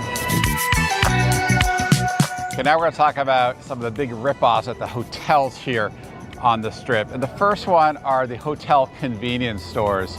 You get to your hotel room, you didn't really bring anything with you, you're hungry, you want a snack or some water, something like that. You go down to the convenience store, You go in there, you don't see any prices, right? There's no prices in the store. You're like, what's going on? Why are there no prices? You have to ask folks, how much do these things cost? And they're gonna tell you generally a really high price for those things. I mean, those are rip-offs. And more than that, they're actually subject to dynamic pricing, which is why you don't see the pricing of the goods in the store. So as demand increases, those prices go up. So do yourself a favor, don't shop at the hotel convenience store. Instead, go across the street or go next door, shop at the Target or ABC stores or CVS or Walgreens. Save yourself some money, pick up your snacks or drinks there, bring those back to your hotel room. And we can't talk about hotel rip-offs here in Las Vegas without talking about the dreaded hotel room minibar, which is an absolute rip-off. And just please do yourself a favor, don't buy anything or take anything out of the minibar, because that's gonna show up on your bill and it's gonna be a lot higher than you probably expect. And that's also true if you see items on the, say, dresser tops. You see all these nice, fancy, candy and nuts and drinks and things like that, because those are also subject to that same minibar fee typically, and that's gonna show up on your bill. If you're with your kiddos, be careful as well. Make sure they aren't grabbing things, because those are triggered by sensors. Just moving those around or trying to, say, make that minibar into your own little fridge, that's gonna rack up on your hotel room as well, because as you move things around, those are gonna be charged to your hotel room bill. One of the biggest draws here in Las Vegas, especially during the summertime or those warm months, is the pool. And while we all enjoy hanging out by the pool, a big ripoff happens to be the poolside food and drinks. Now, a lot of these hotel and casinos, they will not allow you to bring your own food and beverage in because they want to get you hooked into their own.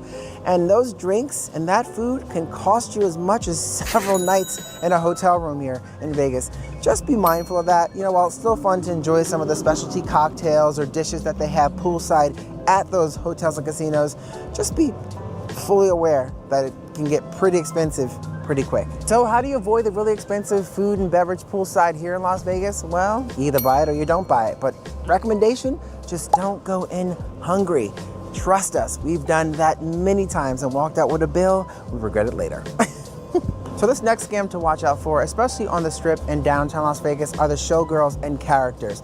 Now the showgirls and characters here in Las Vegas, you'll see them going up and down the Strip or down Fremont Street. They work for tips. So highly recommend asking for how much up front. If you don't ask for it up front, we've seen folks take photos with those showgirls, and those showgirls tell them $100 per girl. Now, while you're not required to pay them anything and they work for tips, it does create sort of an awkward situation. So our recommendation, ask upfront how much before you take that photo and negotiate a price that works well for both of you. Now, before we get into this next scam, y'all, I have to tell you. So Dave and I, not that long ago, we shot a video on the Las Vegas Strip of me getting scammed by the scam artist. Not only did I show you exactly what it was like to be scammed by them, but also how to avoid them. So if you haven't seen that video, you should definitely check it out.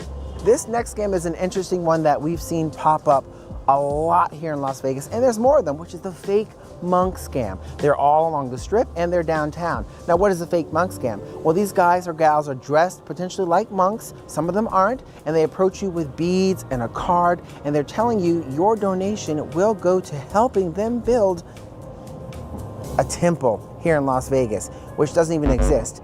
And if the scam basically goes, they'll walk up to you, they'll give you tell you to put out your hand, they'll put beads in your hand and say donation, donation, donation. And that's, they won't even take the beads back. They keep trying to enforce donation. How much, how much, how much? They open a book, they write in a fake amount that you didn't even donate, just to show you how many people have actually donated to what? There isn't a temple here in Las Vegas, so just be very careful of this scam. If you want to support them because you feel bad for them, well, negotiate how much you want to give them up front for whatever beads, but don't be taken advantage of by these fake monks, because they're exactly that, fake monks. So a real strong tip and general rule of thumb is if anyone on the Strip or downtown is trying to hand you something, don't take it, because 9 times out of 10 or 10 out of 10, they want something. And that tip definitely applies to this next scam, which is the CD scam. Now, these guys sometimes in groups can be really aggressive. What they'll do is they'll approach you with the CD, they'll put it on your chest hoping you take it, and they won't take it back. They'll ask for your name, and then they'll personally autograph and sign it, making you feel more obligated to give them a tip. Why do they do that? Well, they're obviously complete hustlers. And 9 times out of 10, when you take that CD home, there's nothing on it. So avoid them like the plague. hold your hand up, and if you want to support them, again, ask how much up front and be firm about what you want to take for a CD that may actually have nothing on it. Now, for many folks coming to Las Vegas as tourists, taking a photo in front of the iconic Welcome to Las Vegas sign is a must-do. Now, when you're down there to take that photo, there might be someone there dressed like an official photographer, almost looking like he might be an official photographer for the city of Las Vegas to help you take that memorable photo in front of that sign. Well, there are no official photographers for the city of Las Vegas at that sign. He is there working for tips. So if you do need to capture that awesome photo that you can't do on your own, well, ask him how much he charges for that photo before allowing him to take that photo so you don't get ripped off and still have an enjoyable time here in Las Vegas. Now, we have heard from folks in comment sections of other videos before of ours that they really enjoyed the photographer person down there. He was a nice guy. He captured the right angles, but just be aware that he is working for tips. And so that you don't get scammed out of a lot of money, ask how much up front before taking that photo. And let me be clear, you don't have to use that photographer that's there at the Welcome to Las Vegas sign. You can actually just take your own photo or just ask the people behind you in line to take a photo of you, and I'm sure they'll ask you to take a photo of them back.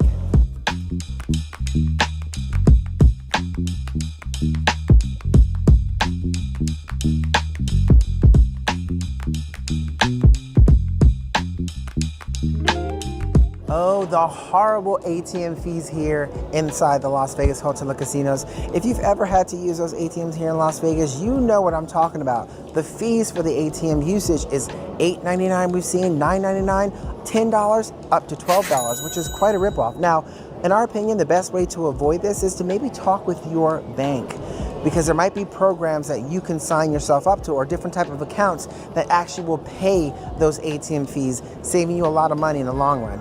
And this next scam probably aggravates me more than it does Tanya, and that is a casino coin redemption ticket scam, which basically means when you're in a casino, say you're playing the slots, and you take your cash out of that machine or get that voucher, you can either take it over to a cash out machine, and you put that into a cash machine, and instead of getting all your money back, you basically get your dollars back, but the change comes back to you in the form of a ticket. So you get all these little tiny little change tickets, and the casino is betting you're not going to take that ticket and go over and actually go to a cashier's desk and get that money back.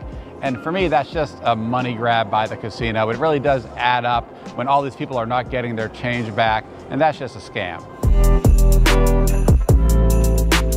And related to that, Nevada casinos actually collect on average annually close to $25 million from unredeemed slot vouchers. Now, they keep 25% of that, 75% goes to the state. It's considered basically abandoned property. So it just makes the point that, say, if you're playing at a casino, make sure you cash those vouchers out when you leave. And certainly if you leave, make sure you understand what the expiration date is for those vouchers. While many are 180 days, some can be quite shorter than that.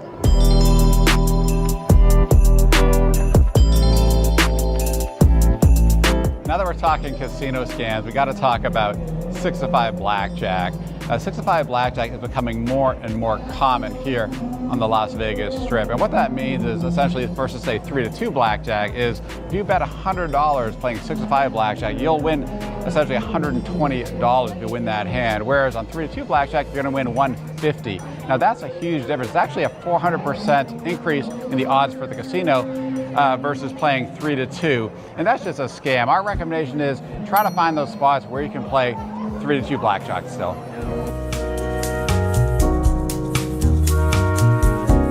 Okay, now that we've talked blackjack, we've got to talk about roulette here in Las Vegas, and specifically 000 roulette, which is all over the place here on the Las Vegas Strip and downtown. And what does that mean? When you're playing single 0 roulette, your odds, the house odds, are basically 2.7% in their favor. With 000, it jumps up to 5.26%. Then when you do 000, it goes all the way up to 7.69%, which we think is a total ripoff and scam. We don't recommend playing 000 roulette. And sometimes it's funny, you'll see the tables and there'll be like the symbol of, say, MGM or something representing, say, one of the zeros.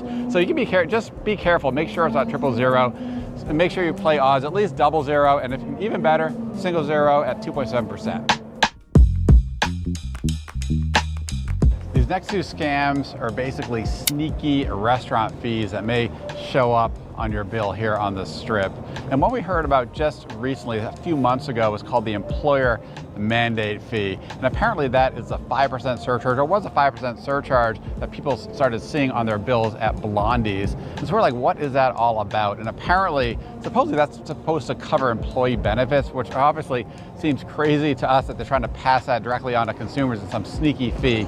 So look out for that on the Strip, the employer mandate fee. We suggest if you're going to places like Blondie's, or certainly if you're going to Blondie's, ask about that and make sure they agree to take that off your bill. Another sneaky restaurant fee that you might encounter is called the concession and franchise fee, often referred to as the CNF fee. And what that is essentially a 3 to 5% additional surcharge to your bill that might show up. Now, these should all be disclosed on your menu, so make sure you kind of look carefully at your menu. But this fee has shown up at places like Alexa's, Beer Park, and Cabo Wabo, and some other places as well. So be careful for that. Make sure you check your bill. And if you see that, ask them to remove it. And certainly it should have been disclosed to you before you actually sit down and eat at the restaurant. And if you do see it on a menu, ask about it beforehand and make sure they'll remove that before you actually order and eat there. Now, watch out for this next scam, y'all, which is the fake food delivery flyers slipped under your hotel room door. Now, we've heard reports from unsuspecting tourists getting ripped off, calling for food like pizza from flyers that have been slipped under their hotel room doors. Now, apparently these can be fake, and what they do is they get your credit card information, bill you, and they never show up delivering that food. Our advice, if you are looking for something to eat, well, whatever hotel you're staying at, they'll probably give you a list of places you can order food from, or just look online for closest restaurants near you and order that way. Protect yourself before you wreck yourself. Now, this next scam, y'all, is one of the most frightening scams here in Las Vegas, and that is the ATM skimming devices, which reportedly has been resurging here in Las Vegas. And recently, the Las Vegas Metro Police Deputy Chief cautioned the public about this recent uptick in ATM skimming devices. I believe they found close to 18, or if not 18 ATM skimming devices across Las Vegas. That's creepy, y'all. Now, obviously, if your bank account information gets compromised, the impact can be really severe. So in our opinion, if you're going to be at a bodega or convenience store where you're going to use that ATM device, well, just check around and see how it looks. If it looks fishy or it moves in a weird way, don't use it. You know, we tend to go to banks when we're trying to use ATM because in our opinion, it's probably the most secure. And here's a quick question for you. Are there any scams or ripoffs in Las Vegas we haven't talked about?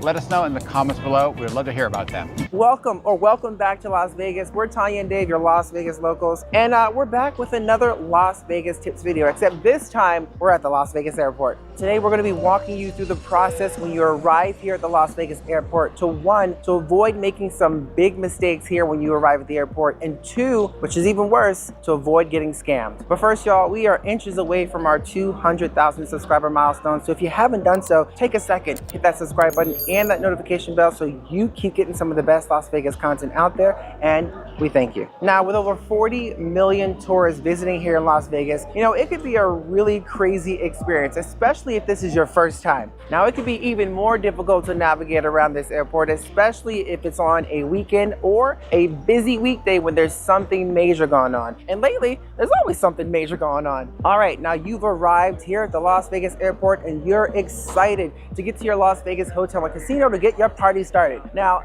that could make you susceptible to making some really big mistakes, or even worse, being taken advantage of. Well, you're in luck, because today we're here to take you through the process to avoid making those big airport mistakes. Let's get into it. Now, for many folks arriving internationally, you may immediately think, hey, I need to get some currency exchange at the airport. And this is true at international airports across the world, quite frankly. But if you see a currency exchange kiosk, we do not recommend going to that kiosk. Those exchange rates can be terrible. Instead, we recommend actually using your ATM card. We generally will get much better exchange rates. Now, fortunately, here at the Las Vegas airport, they recently removed the currency exchange kiosk that was down here in the baggage claim area. That doesn't mean it won't be coming back. So just be aware.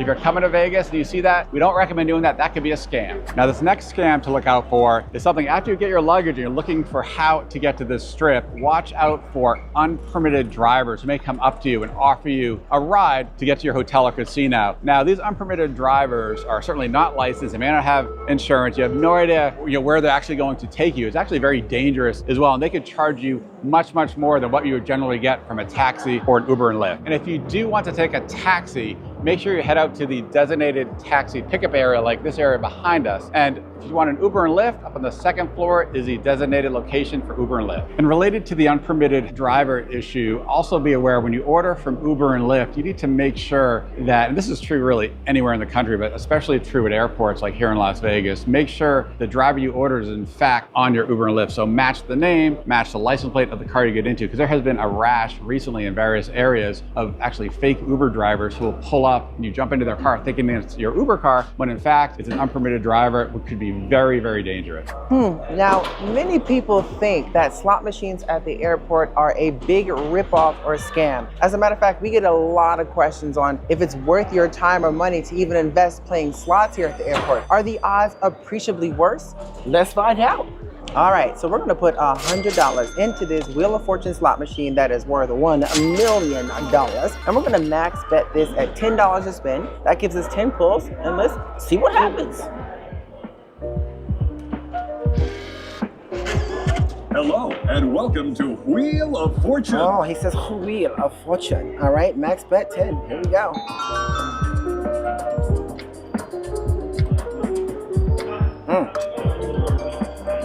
Number 2. Number 3. Line them up.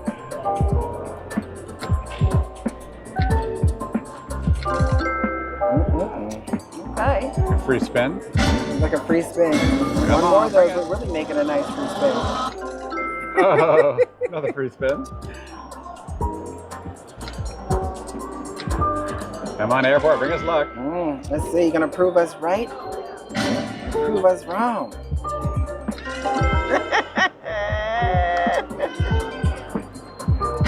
Come on. Oh, There's the gold spin. let's get it. Well, the good thing is when you're sitting here playing this, you can actually play while you wait for your bags. Exactly, waiting for your luggage. Another free spin.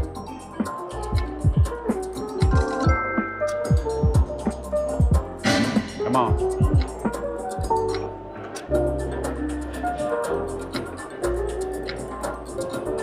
All right, well, you know, that was 10 spins. But I guess we could just take this and see what happens. We That's got what 3 I'm more. thinking. I think we just gotta keep on playing it. 3 more backups. See if we get lucky. Oh, another free spin. Free spin. Oh, 3 Now we of know those red people hots have won big jackpots at the airport. They have. So it does happen very Last one. occasionally.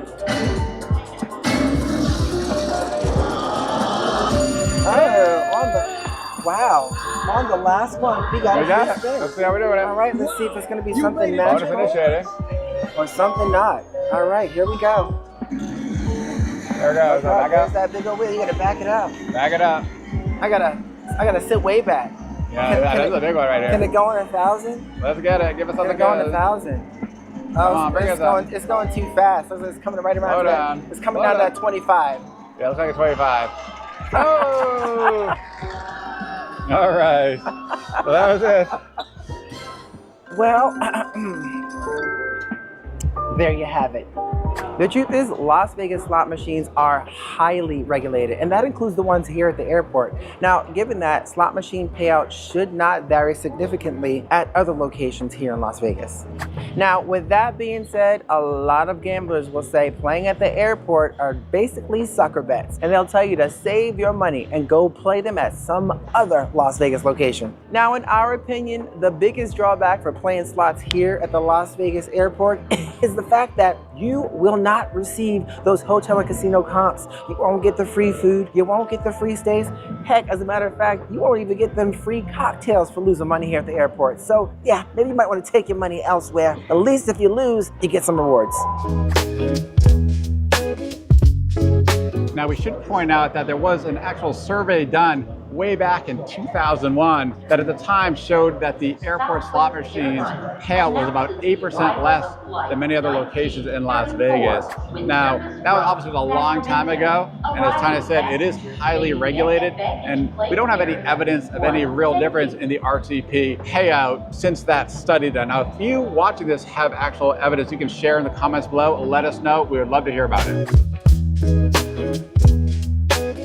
Now, a common scam that you had to worry about when you arrived at the Las Vegas airport was actually getting long hauled by taxi drivers when you left the airport on your way to your casino or resort. And that effectively would mean that taxi drivers taking some kind of crazy routes to really build up the fare they would charge you upon arrival. Now, fortunately, over the past several years, Las Vegas has instituted a flat rate structure for trips from the airport to the Las Vegas Strip in taxi cars. And as you can see here, there's actually 3 zones. The first one on the southern side of the strip is $21. Then when you get more towards Center Strip, it's $25. Then towards the north end of the strip, it's actually $29.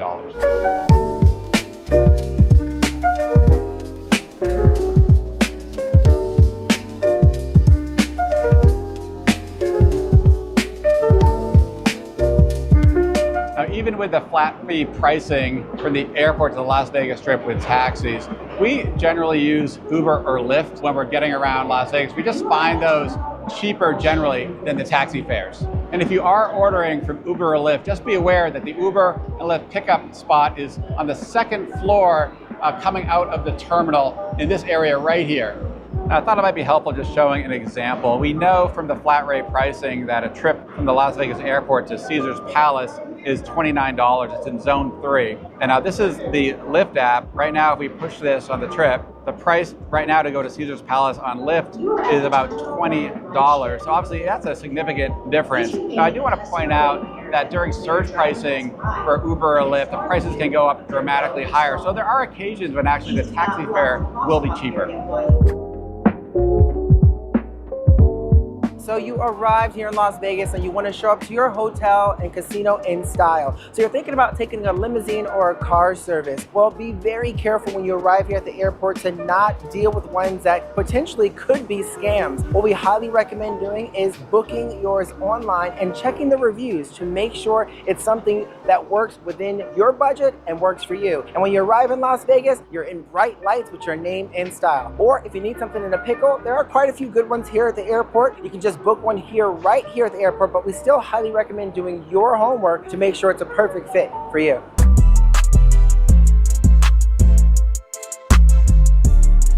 Just to give y'all a quick example, well, round trip prices can vary significantly from those limousine service to those luxury SUVs. As a matter of fact, some of those luxury SUVs you saw outside, well, they can go $150 round trip. It can go higher. I mean, $75 each way is pretty extensive in my book, but that doesn't include holidays or special events. Those prices could shoot up significantly. Now, another option which might look appealing and you think you're saving a lot of money are shuttle bus services like Beltran, which can run you about $15 each way. Now that does come with a catch. It has been said with those Beltran buses, the stops can take a long time as they're dropping off passengers each way. And just so you're aware, the reviews for the Beltran on Google are about 1.7. That is hideous. And if you read some of the comments, some of the customers have said that they have not been picked up. The bus just never showed up, almost costing them their trip home.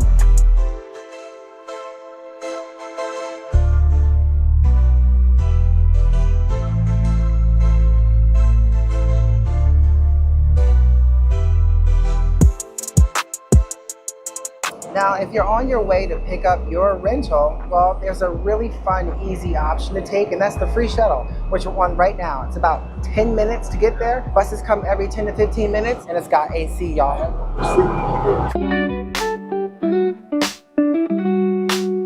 So you have finally arrived at the car rental terminal station. You are about to head off, pick up your car rental, and you might notice 3 strategically placed kiosks like the one behind me that may look like MGM reward stands. Well, those are not MGM reward stands. They're actually timeshare presentation folks. And I have to tell you one thing, be very, very careful. They can be pretty aggressive, telling you all the good things that you may want to hear, but then next thing you know, you might be wafted into a a 4-5 hour timeshare presentation for rewards. If you're up for that, that is all good, but we just want to give you a heads up that those strategically placed kiosks are not what they seem. Now, just across the street from the car rental terminal is a very popular travel option, especially for locals, and that is the public bus, or what is referred to as the Deuce bus. You can pick up the Deuce bus right across the street here, and a 24-hour pass costs $8. Now, if you just want to have a 2-hour pass, that costs $6, but you take the bus, you can take that to the Strip. So you take it, there's actually a transfer station called the SST, where you're going to switch buses and then go from there and onto the Strip. And in terms of total time, say to Mandalay Bay, south end of the Strip, about 20 minutes, north end of the Strip, maybe 45 minutes, of course, depending on traffic.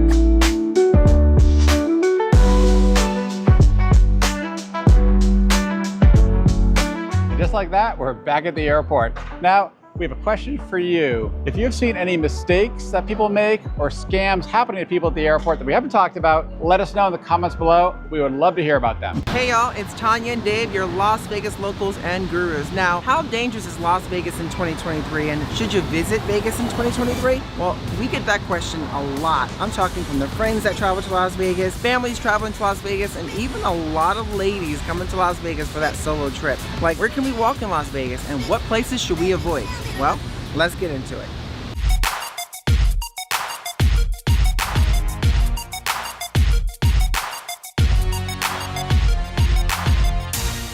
Oh, and if you're not already, take a second, hit that subscribe button and that notification bell so you don't miss some of the best Las Vegas content out there. As a matter of fact, we have an incredible Facebook group called For the Love of Las Vegas.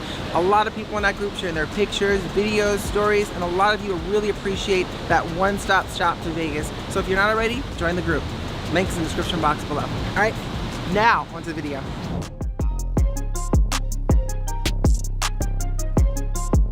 We are currently standing here on the south side of the Las Vegas Strip in front of Mandalay Bay. Now we're going to head north along the Strip, providing safety tips and recommendations on places we think you may want to avoid during your visit here to Las Vegas on the Strip all the way through downtown.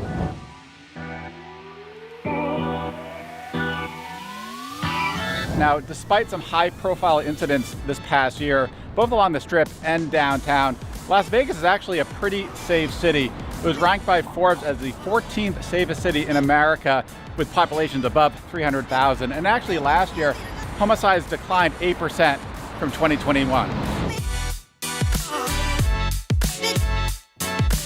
That does not mean Las Vegas doesn't have neighborhoods with high crime rates areas. It does, that we would recommend you as tourists should avoid. The good news is you have very little reason, if any, to visit them. Now we recommend, especially for first timers, there's a lot to see and do here in Las Vegas. Maybe just enjoy some of the attractions and sights on the Strip and downtown Fremont Street experience. But if you're gonna wander off the Las Vegas Strip or off the Fremont Street area, we highly recommend jumping in an Uber. Oh, and if you are a first timer watching this, we put together a jam-packed video full of things for you to do in Las Vegas that'll make your trip here that much more enjoyable. There's a link in the description box below.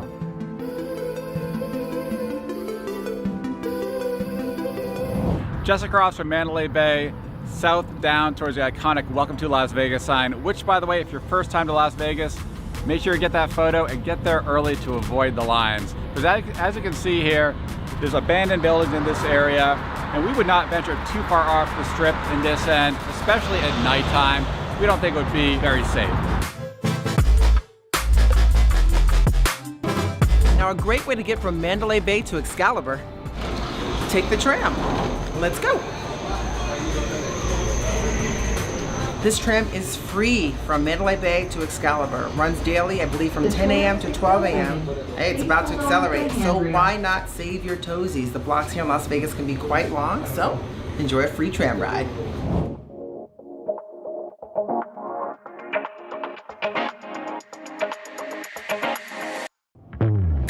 Woo! That wasn't bad, right? No, not too bad. Very quick. Right. Now, just a quick tip. When you get into this area, the crowds are starting to pick up now. Just watch out for your phone and your wallet and other belongings, because there could be pickpockets around.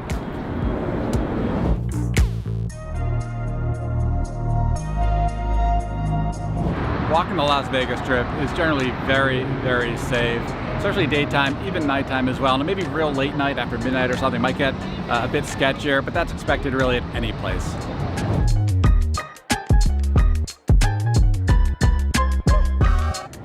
the last few years, Dave and I have noticed a substantial increase in the homeless population here in Las Vegas on the Strip as well as downtown and through different parts of Las Vegas. You might notice them as well, either talking with themselves aggressively or doing certain things that might draw attention. We have yet to have any issues with them. I think the best way would be to just don't engage with them, mind your business and move on just like they're minding their business.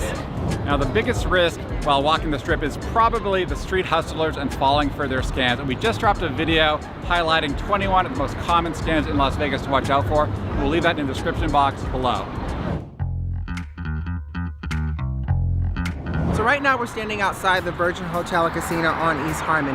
Now we previously did a live stream at night from Virgin Hotel to the Las Vegas Strip here, and we get this question all the time. Do you feel safe walking from Virgin to the Las Vegas Strip on East Harmon? Now it's a few blocks long, quite a few blocks long, and I would say during the day, yes, we feel safe. At night it gets a little bit more ominous, so I'd be careful walking at night, especially if you're by yourself. So our recommendation at night, just drive. Now this area of East Harmon has a lot of homeless encampments. Actually right behind me, behind the fence there, you can see quite a few encampments and tents, homeless living over there. And there's also a lot of the infamous tunnels of Las Vegas. You'll find entrances in this area as well. So it's an area that you just want to be careful, like Tanya said, especially at night. And just really quick, the actually home of the new Formula One here in Las Vegas is actually going to be right down East Harmon on the way towards the Strip. So that could have a really big impact on the safety of this area going forward. This walking around rough neighborhoods, Dave, is making me hungry. So where are you taking us? I think it's time for a hot dog and maybe a beer. Oh, at the classic stage door.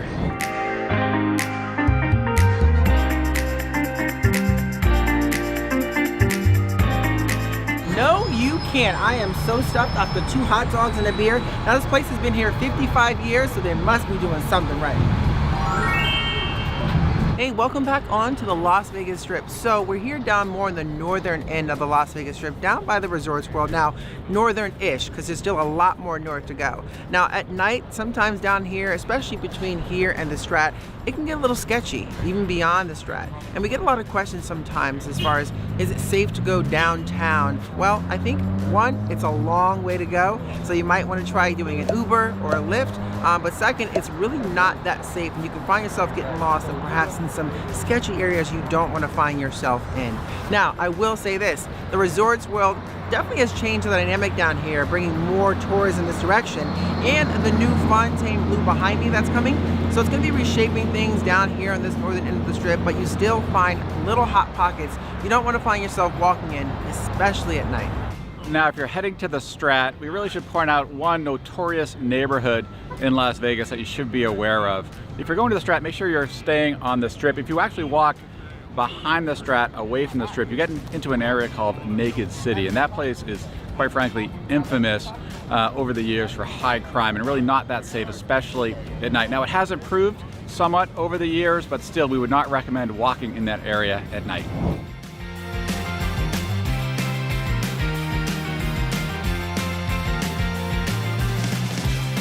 So we were driving down the Las Vegas Boulevard, kind of starting from Resorts World, heading down towards Fremont, to kind of give you a sense in terms of what that looks like and how unsafe it may be at night if you miss the wrong turn or head down the wrong block. So it's kind of interesting to see. You can kind of see the transition from the Las Vegas Boulevard from one end to the next and how quickly that can change from the glamorous side of Las Vegas to the side you might want to be careful heading down. So we're down here on Fremont, and one of the things we tell folks is come on down and enjoy the downtown Fremont Street experience. It's very popular. Things have really been picking up from the new hotels, new activities, and fun things to do there. Also the East Fremont Street, that they really have been picking up from awesome new restaurants here downtown, some local favorite spots, and we put together some great videos that you might want to check out. And we'll put the links in the description box below. Now, while downtown Las Vegas is a lot safer than it used to be, the violent crime rate is still 98% higher than the national average. So, as Tanya said, it's a great place to come and visit the Fremont Street experience and East Fremont, but just be cautious, especially at night. If you're going to wander off too far from, say, the East Fremont Street area past the Container Park on Fremont Street, or heading over towards 515 in that direction. You can get into pockets of more dangerous areas. So Clark County and the city of Las Vegas, to address the higher elevated crime that's been happening throughout Las Vegas, they put a curfew in place for anyone under the age of 18. So that curfew applies to anyone under the age of 18 for the Las Vegas Strip as well as here in downtown. And if you want more information on what that entails and the time of those curfews, we highly recommend just checking out the Las Vegas Police Department website as well as some of the government sites.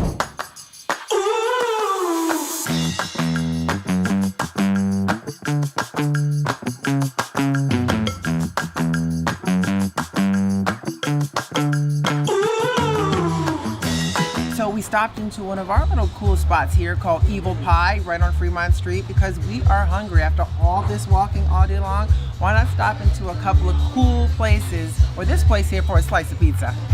Yum yum.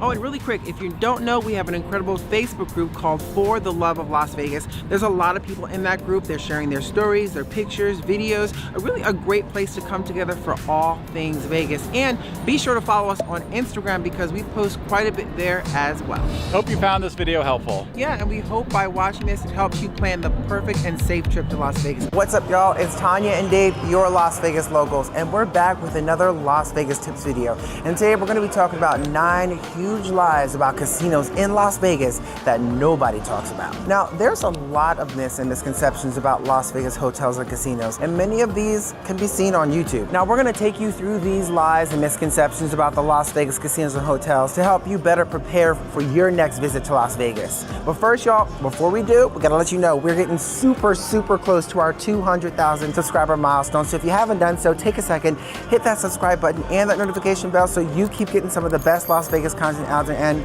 we thank y'all. So let's kick things off with one of the ones we hear a lot in the comment section of some of our videos, and that's lie number 1, that slot machine odds are better in downtown Las Vegas than on the Strip. Now, there's a common misconception that the odds of winning on slot machines at casinos in downtown Las Vegas are better than on the Strip. Well, the reality is that's not true, based on data published by the Nevada Gaming Control Board. Now, UNLV's Center for Gaming Research relied on this data when they analyzed data from 2004 through 2024 on casinos' average annual hold percentage, not only in Las Vegas, but also across Nevada. And for those who don't know, the casino's hold percentage means the portion of gambling dollars that the casino essentially retains from play. And as players, we naturally want that amount to be as low as possible. What the report found was actually the opposite of what you might expect. And in fact, over the past 5 years, the downtown Las Vegas casino's hold percentage has been higher than the hold percentage on the Las Vegas Strip. Now, don't get too excited about the Las Vegas Strip, however, though, because in fact, the Las Vegas Strip was the second worst across all of Nevada, while downtown was the worst. So basically in Las Vegas, both the Las Vegas Strip and downtown don't have a great track record right now with regard to the hold percentage. And in fact, what is even more discouraging is that since 2004 through 2024 across all of Nevada, the hold percentage has actually increased by 27% over that time. So if you feel the slots might be a little tight, you might actually be right. If they feel tighter than they were 10 years ago, well, you're probably correct. And just a quick note about the data. It does not provide data by individual casino, but rather by region. So we kind of know what the average is downtown versus the Strip. But we can't say, for example, if you look at Bellagio versus the El Cortez, which is better in regard to hold percentage. Lie number 2.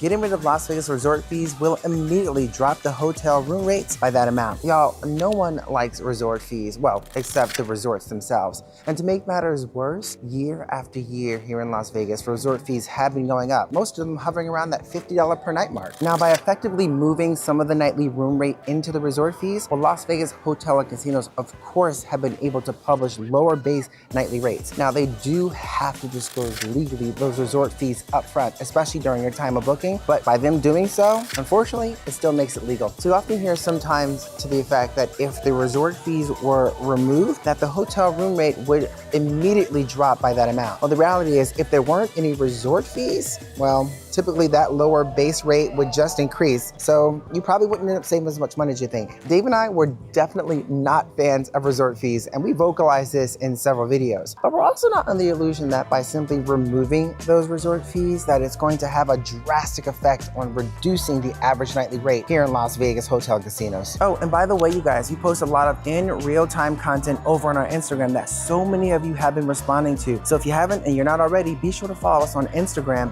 at Turn It Up World. Lie number 3, Las Vegas casinos pocket all the money from unclaimed cash from those cash-in, cash-out vouchers. Gamblers left almost 25 million of unclaimed Nevada cash-out vouchers last year, according to the Nevada Control Board. That's obviously a massive amount and has increased substantially over the past 10 years. Now, many people assume, including ourselves at one point, is that the casinos essentially pocketed all those dollars, all that unclaimed money. That is actually not true. While they do keep 25% of that, 75% of the unclaimed money actually goes to the state's general fund. It is administered by the Nevada Control Board. And just to clarify, the Nevada Control Board actually administers the revenue sharing process in terms of the 25% to the casino, 75% to the general fund. They don't actually administer the general fund. And just a quick tip here about these cash out cards. They have expiration dates. And many of you will know this, but some may not. For example, this one here expires in 180 days, and that is pretty typical. So make sure you cash these within that time period. And some are even shorter. Make sure you understand that. What we try to do is before we leave the casino after each session is go cash out the ticket, take the cash with you.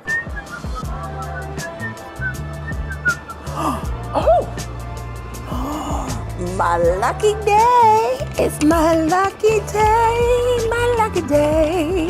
Lie number 4, if you find cash out vouchers lying around or in actually a slot machine, you can take it. If you find an unattended slot voucher, no matter how small, leave it alone. It doesn't belong to you and it doesn't belong to the casino. It belongs to the person that left it there. Now, we don't technically know why they left it there, but if it doesn't belong to you, you shouldn't take it. I mean, legally speaking, it's like anything, you know, from personal belongings. If you lose a cell phone, cash, jewelry, things of that nature. So just keep in mind, once again, if it doesn't belong to you, don't take it, no matter the amount. And according to the Nevada Gaming Control Board, technically taking an unattended slot voucher or cashing out slot credits left behind is considered a theft under Nevada state law. Bottom line, if you come across any of the situations we just mentioned, there's like $500 left behind, be a hero. Let a slot attendant know that that was not your money you won, so they can get that out. You can get playing and maybe double that in the next round. Lie number 5, Las Vegas casinos are hopping 24/7. You know, Las Vegas is a city that never sleeps. Now, there's a common perception that the Las Vegas Strip casinos, especially the ones on the Strip and downtown, are always busy, no matter what time of the day or what day of the week. No, this just is not true. Casinos can often be pretty quiet during the weekday and especially in the mornings. We do find if we go down to the Las Vegas Strip or downtown in the mornings, it's pretty quiet in those casinos. And even some evenings during the weekdays can be pretty quiet. Now, this can be a slight change in things. It can get busy during those weekdays if there's a convention going on. Lie number 6. Las Vegas casinos suck in those first-time gamblers with small wins to get them hooked. Here you are, sir, your brand new player's card. Good luck. Thank you. Hope you win big. There's a common myth that casinos try to give first-time gamblers at their properties small wins in order to get them hooked and play more and bet more at that casino. Essentially, that may have better odds the first time you're playing at a particular casino using your brand new player's card. The reality is that is not true and not how slot machines are programmed. Slot machines don't adjust their payout percentages based on an individual player. They're actually programmed based on random number generators. Each spin is independent of the prior spin. And so if you win some money during your first slot session, well, consider yourself lucky, and just don't forget that the odds are always in the casino's favor, that over the long run, the house always wins. Hey, if it's your machine, you put money into this machine here, you know what? It's your win, regardless of who pulls the lever. Hey, I gotcha. Oh, wait. No.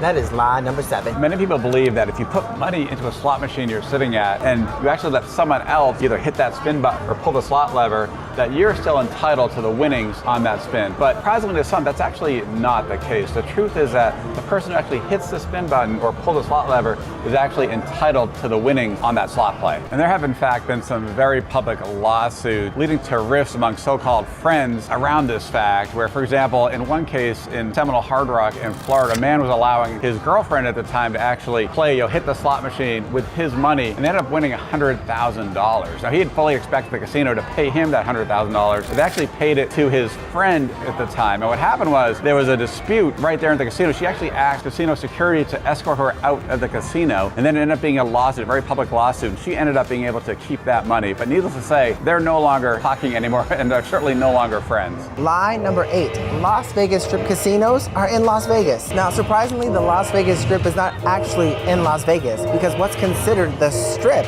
is not actually in Las Vegas. Now, when we generally think of the Strip, we think of, say, starting from the Welcome to Las Vegas sign on the south end to, say, Sahara Avenue on the north end. The fact of the matter is that stretch of that Las Vegas Boulevard is not even in Las Vegas. It's in Paradise, Nevada. Even the Las Vegas airport isn't in Las Vegas. Lie number 9. Las Vegas Strip hotel and casinos are all expensive and a ripoff. Well, it's certainly true that prices have increased on the Las Vegas Strip and also really across Las Vegas at hotels and resorts. You can still find very good values, even Center Strip. Two of our favorite more budget hotels are the Flamingo and the Horseshoe. We just do recommend if you decide to stay there, ask for a recently renovated room, because that make a big difference. And also regarding your food, you can spend a fortune on fancy restaurants, Center Strip, but there's still cheap eats as well available to take advantage of. We have a list here of cheap eats. We'll leave in the description below of a video we've done in terms of a number of places to check out and keep your money down on your food prices while you're in town. And also regarding things to do, obviously you can do some amazing shows. You should do amazing shows when you're in town, but there's also a lot of great free things to do in Las Vegas as well, including on the Strip. We'll leave a link in the description below to our video on best free things to do in Vegas as well. Bonus.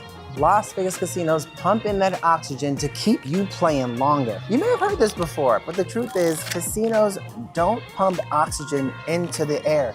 They don't have the mechanisms to do so. As a matter of fact, what they do to get you to play longer is they pump in good smells. They take out the windows, all the sounds and bells and whistles, and of course those free cocktails. That's what gets you to play longer, not the oxygen in the air. Quick question for you. Are there any lies or misconceptions about Las Vegas casinos we have not talked about? Let us know in the comments below. We'd love to hear about them. And one last thing before I push that button and y'all can watch and see if we have a little good luck happening in this video. If you want to see 10 of the newest things in Las Vegas for 2025, we'll click that video right here on the screen. I'm about to push the button. You're gonna watch me first. Watch this button first. It's gonna do a quick old 25-cent max better. One more we go. Okay, one more. All right, y'all. That's it, and we'll see you in the next one.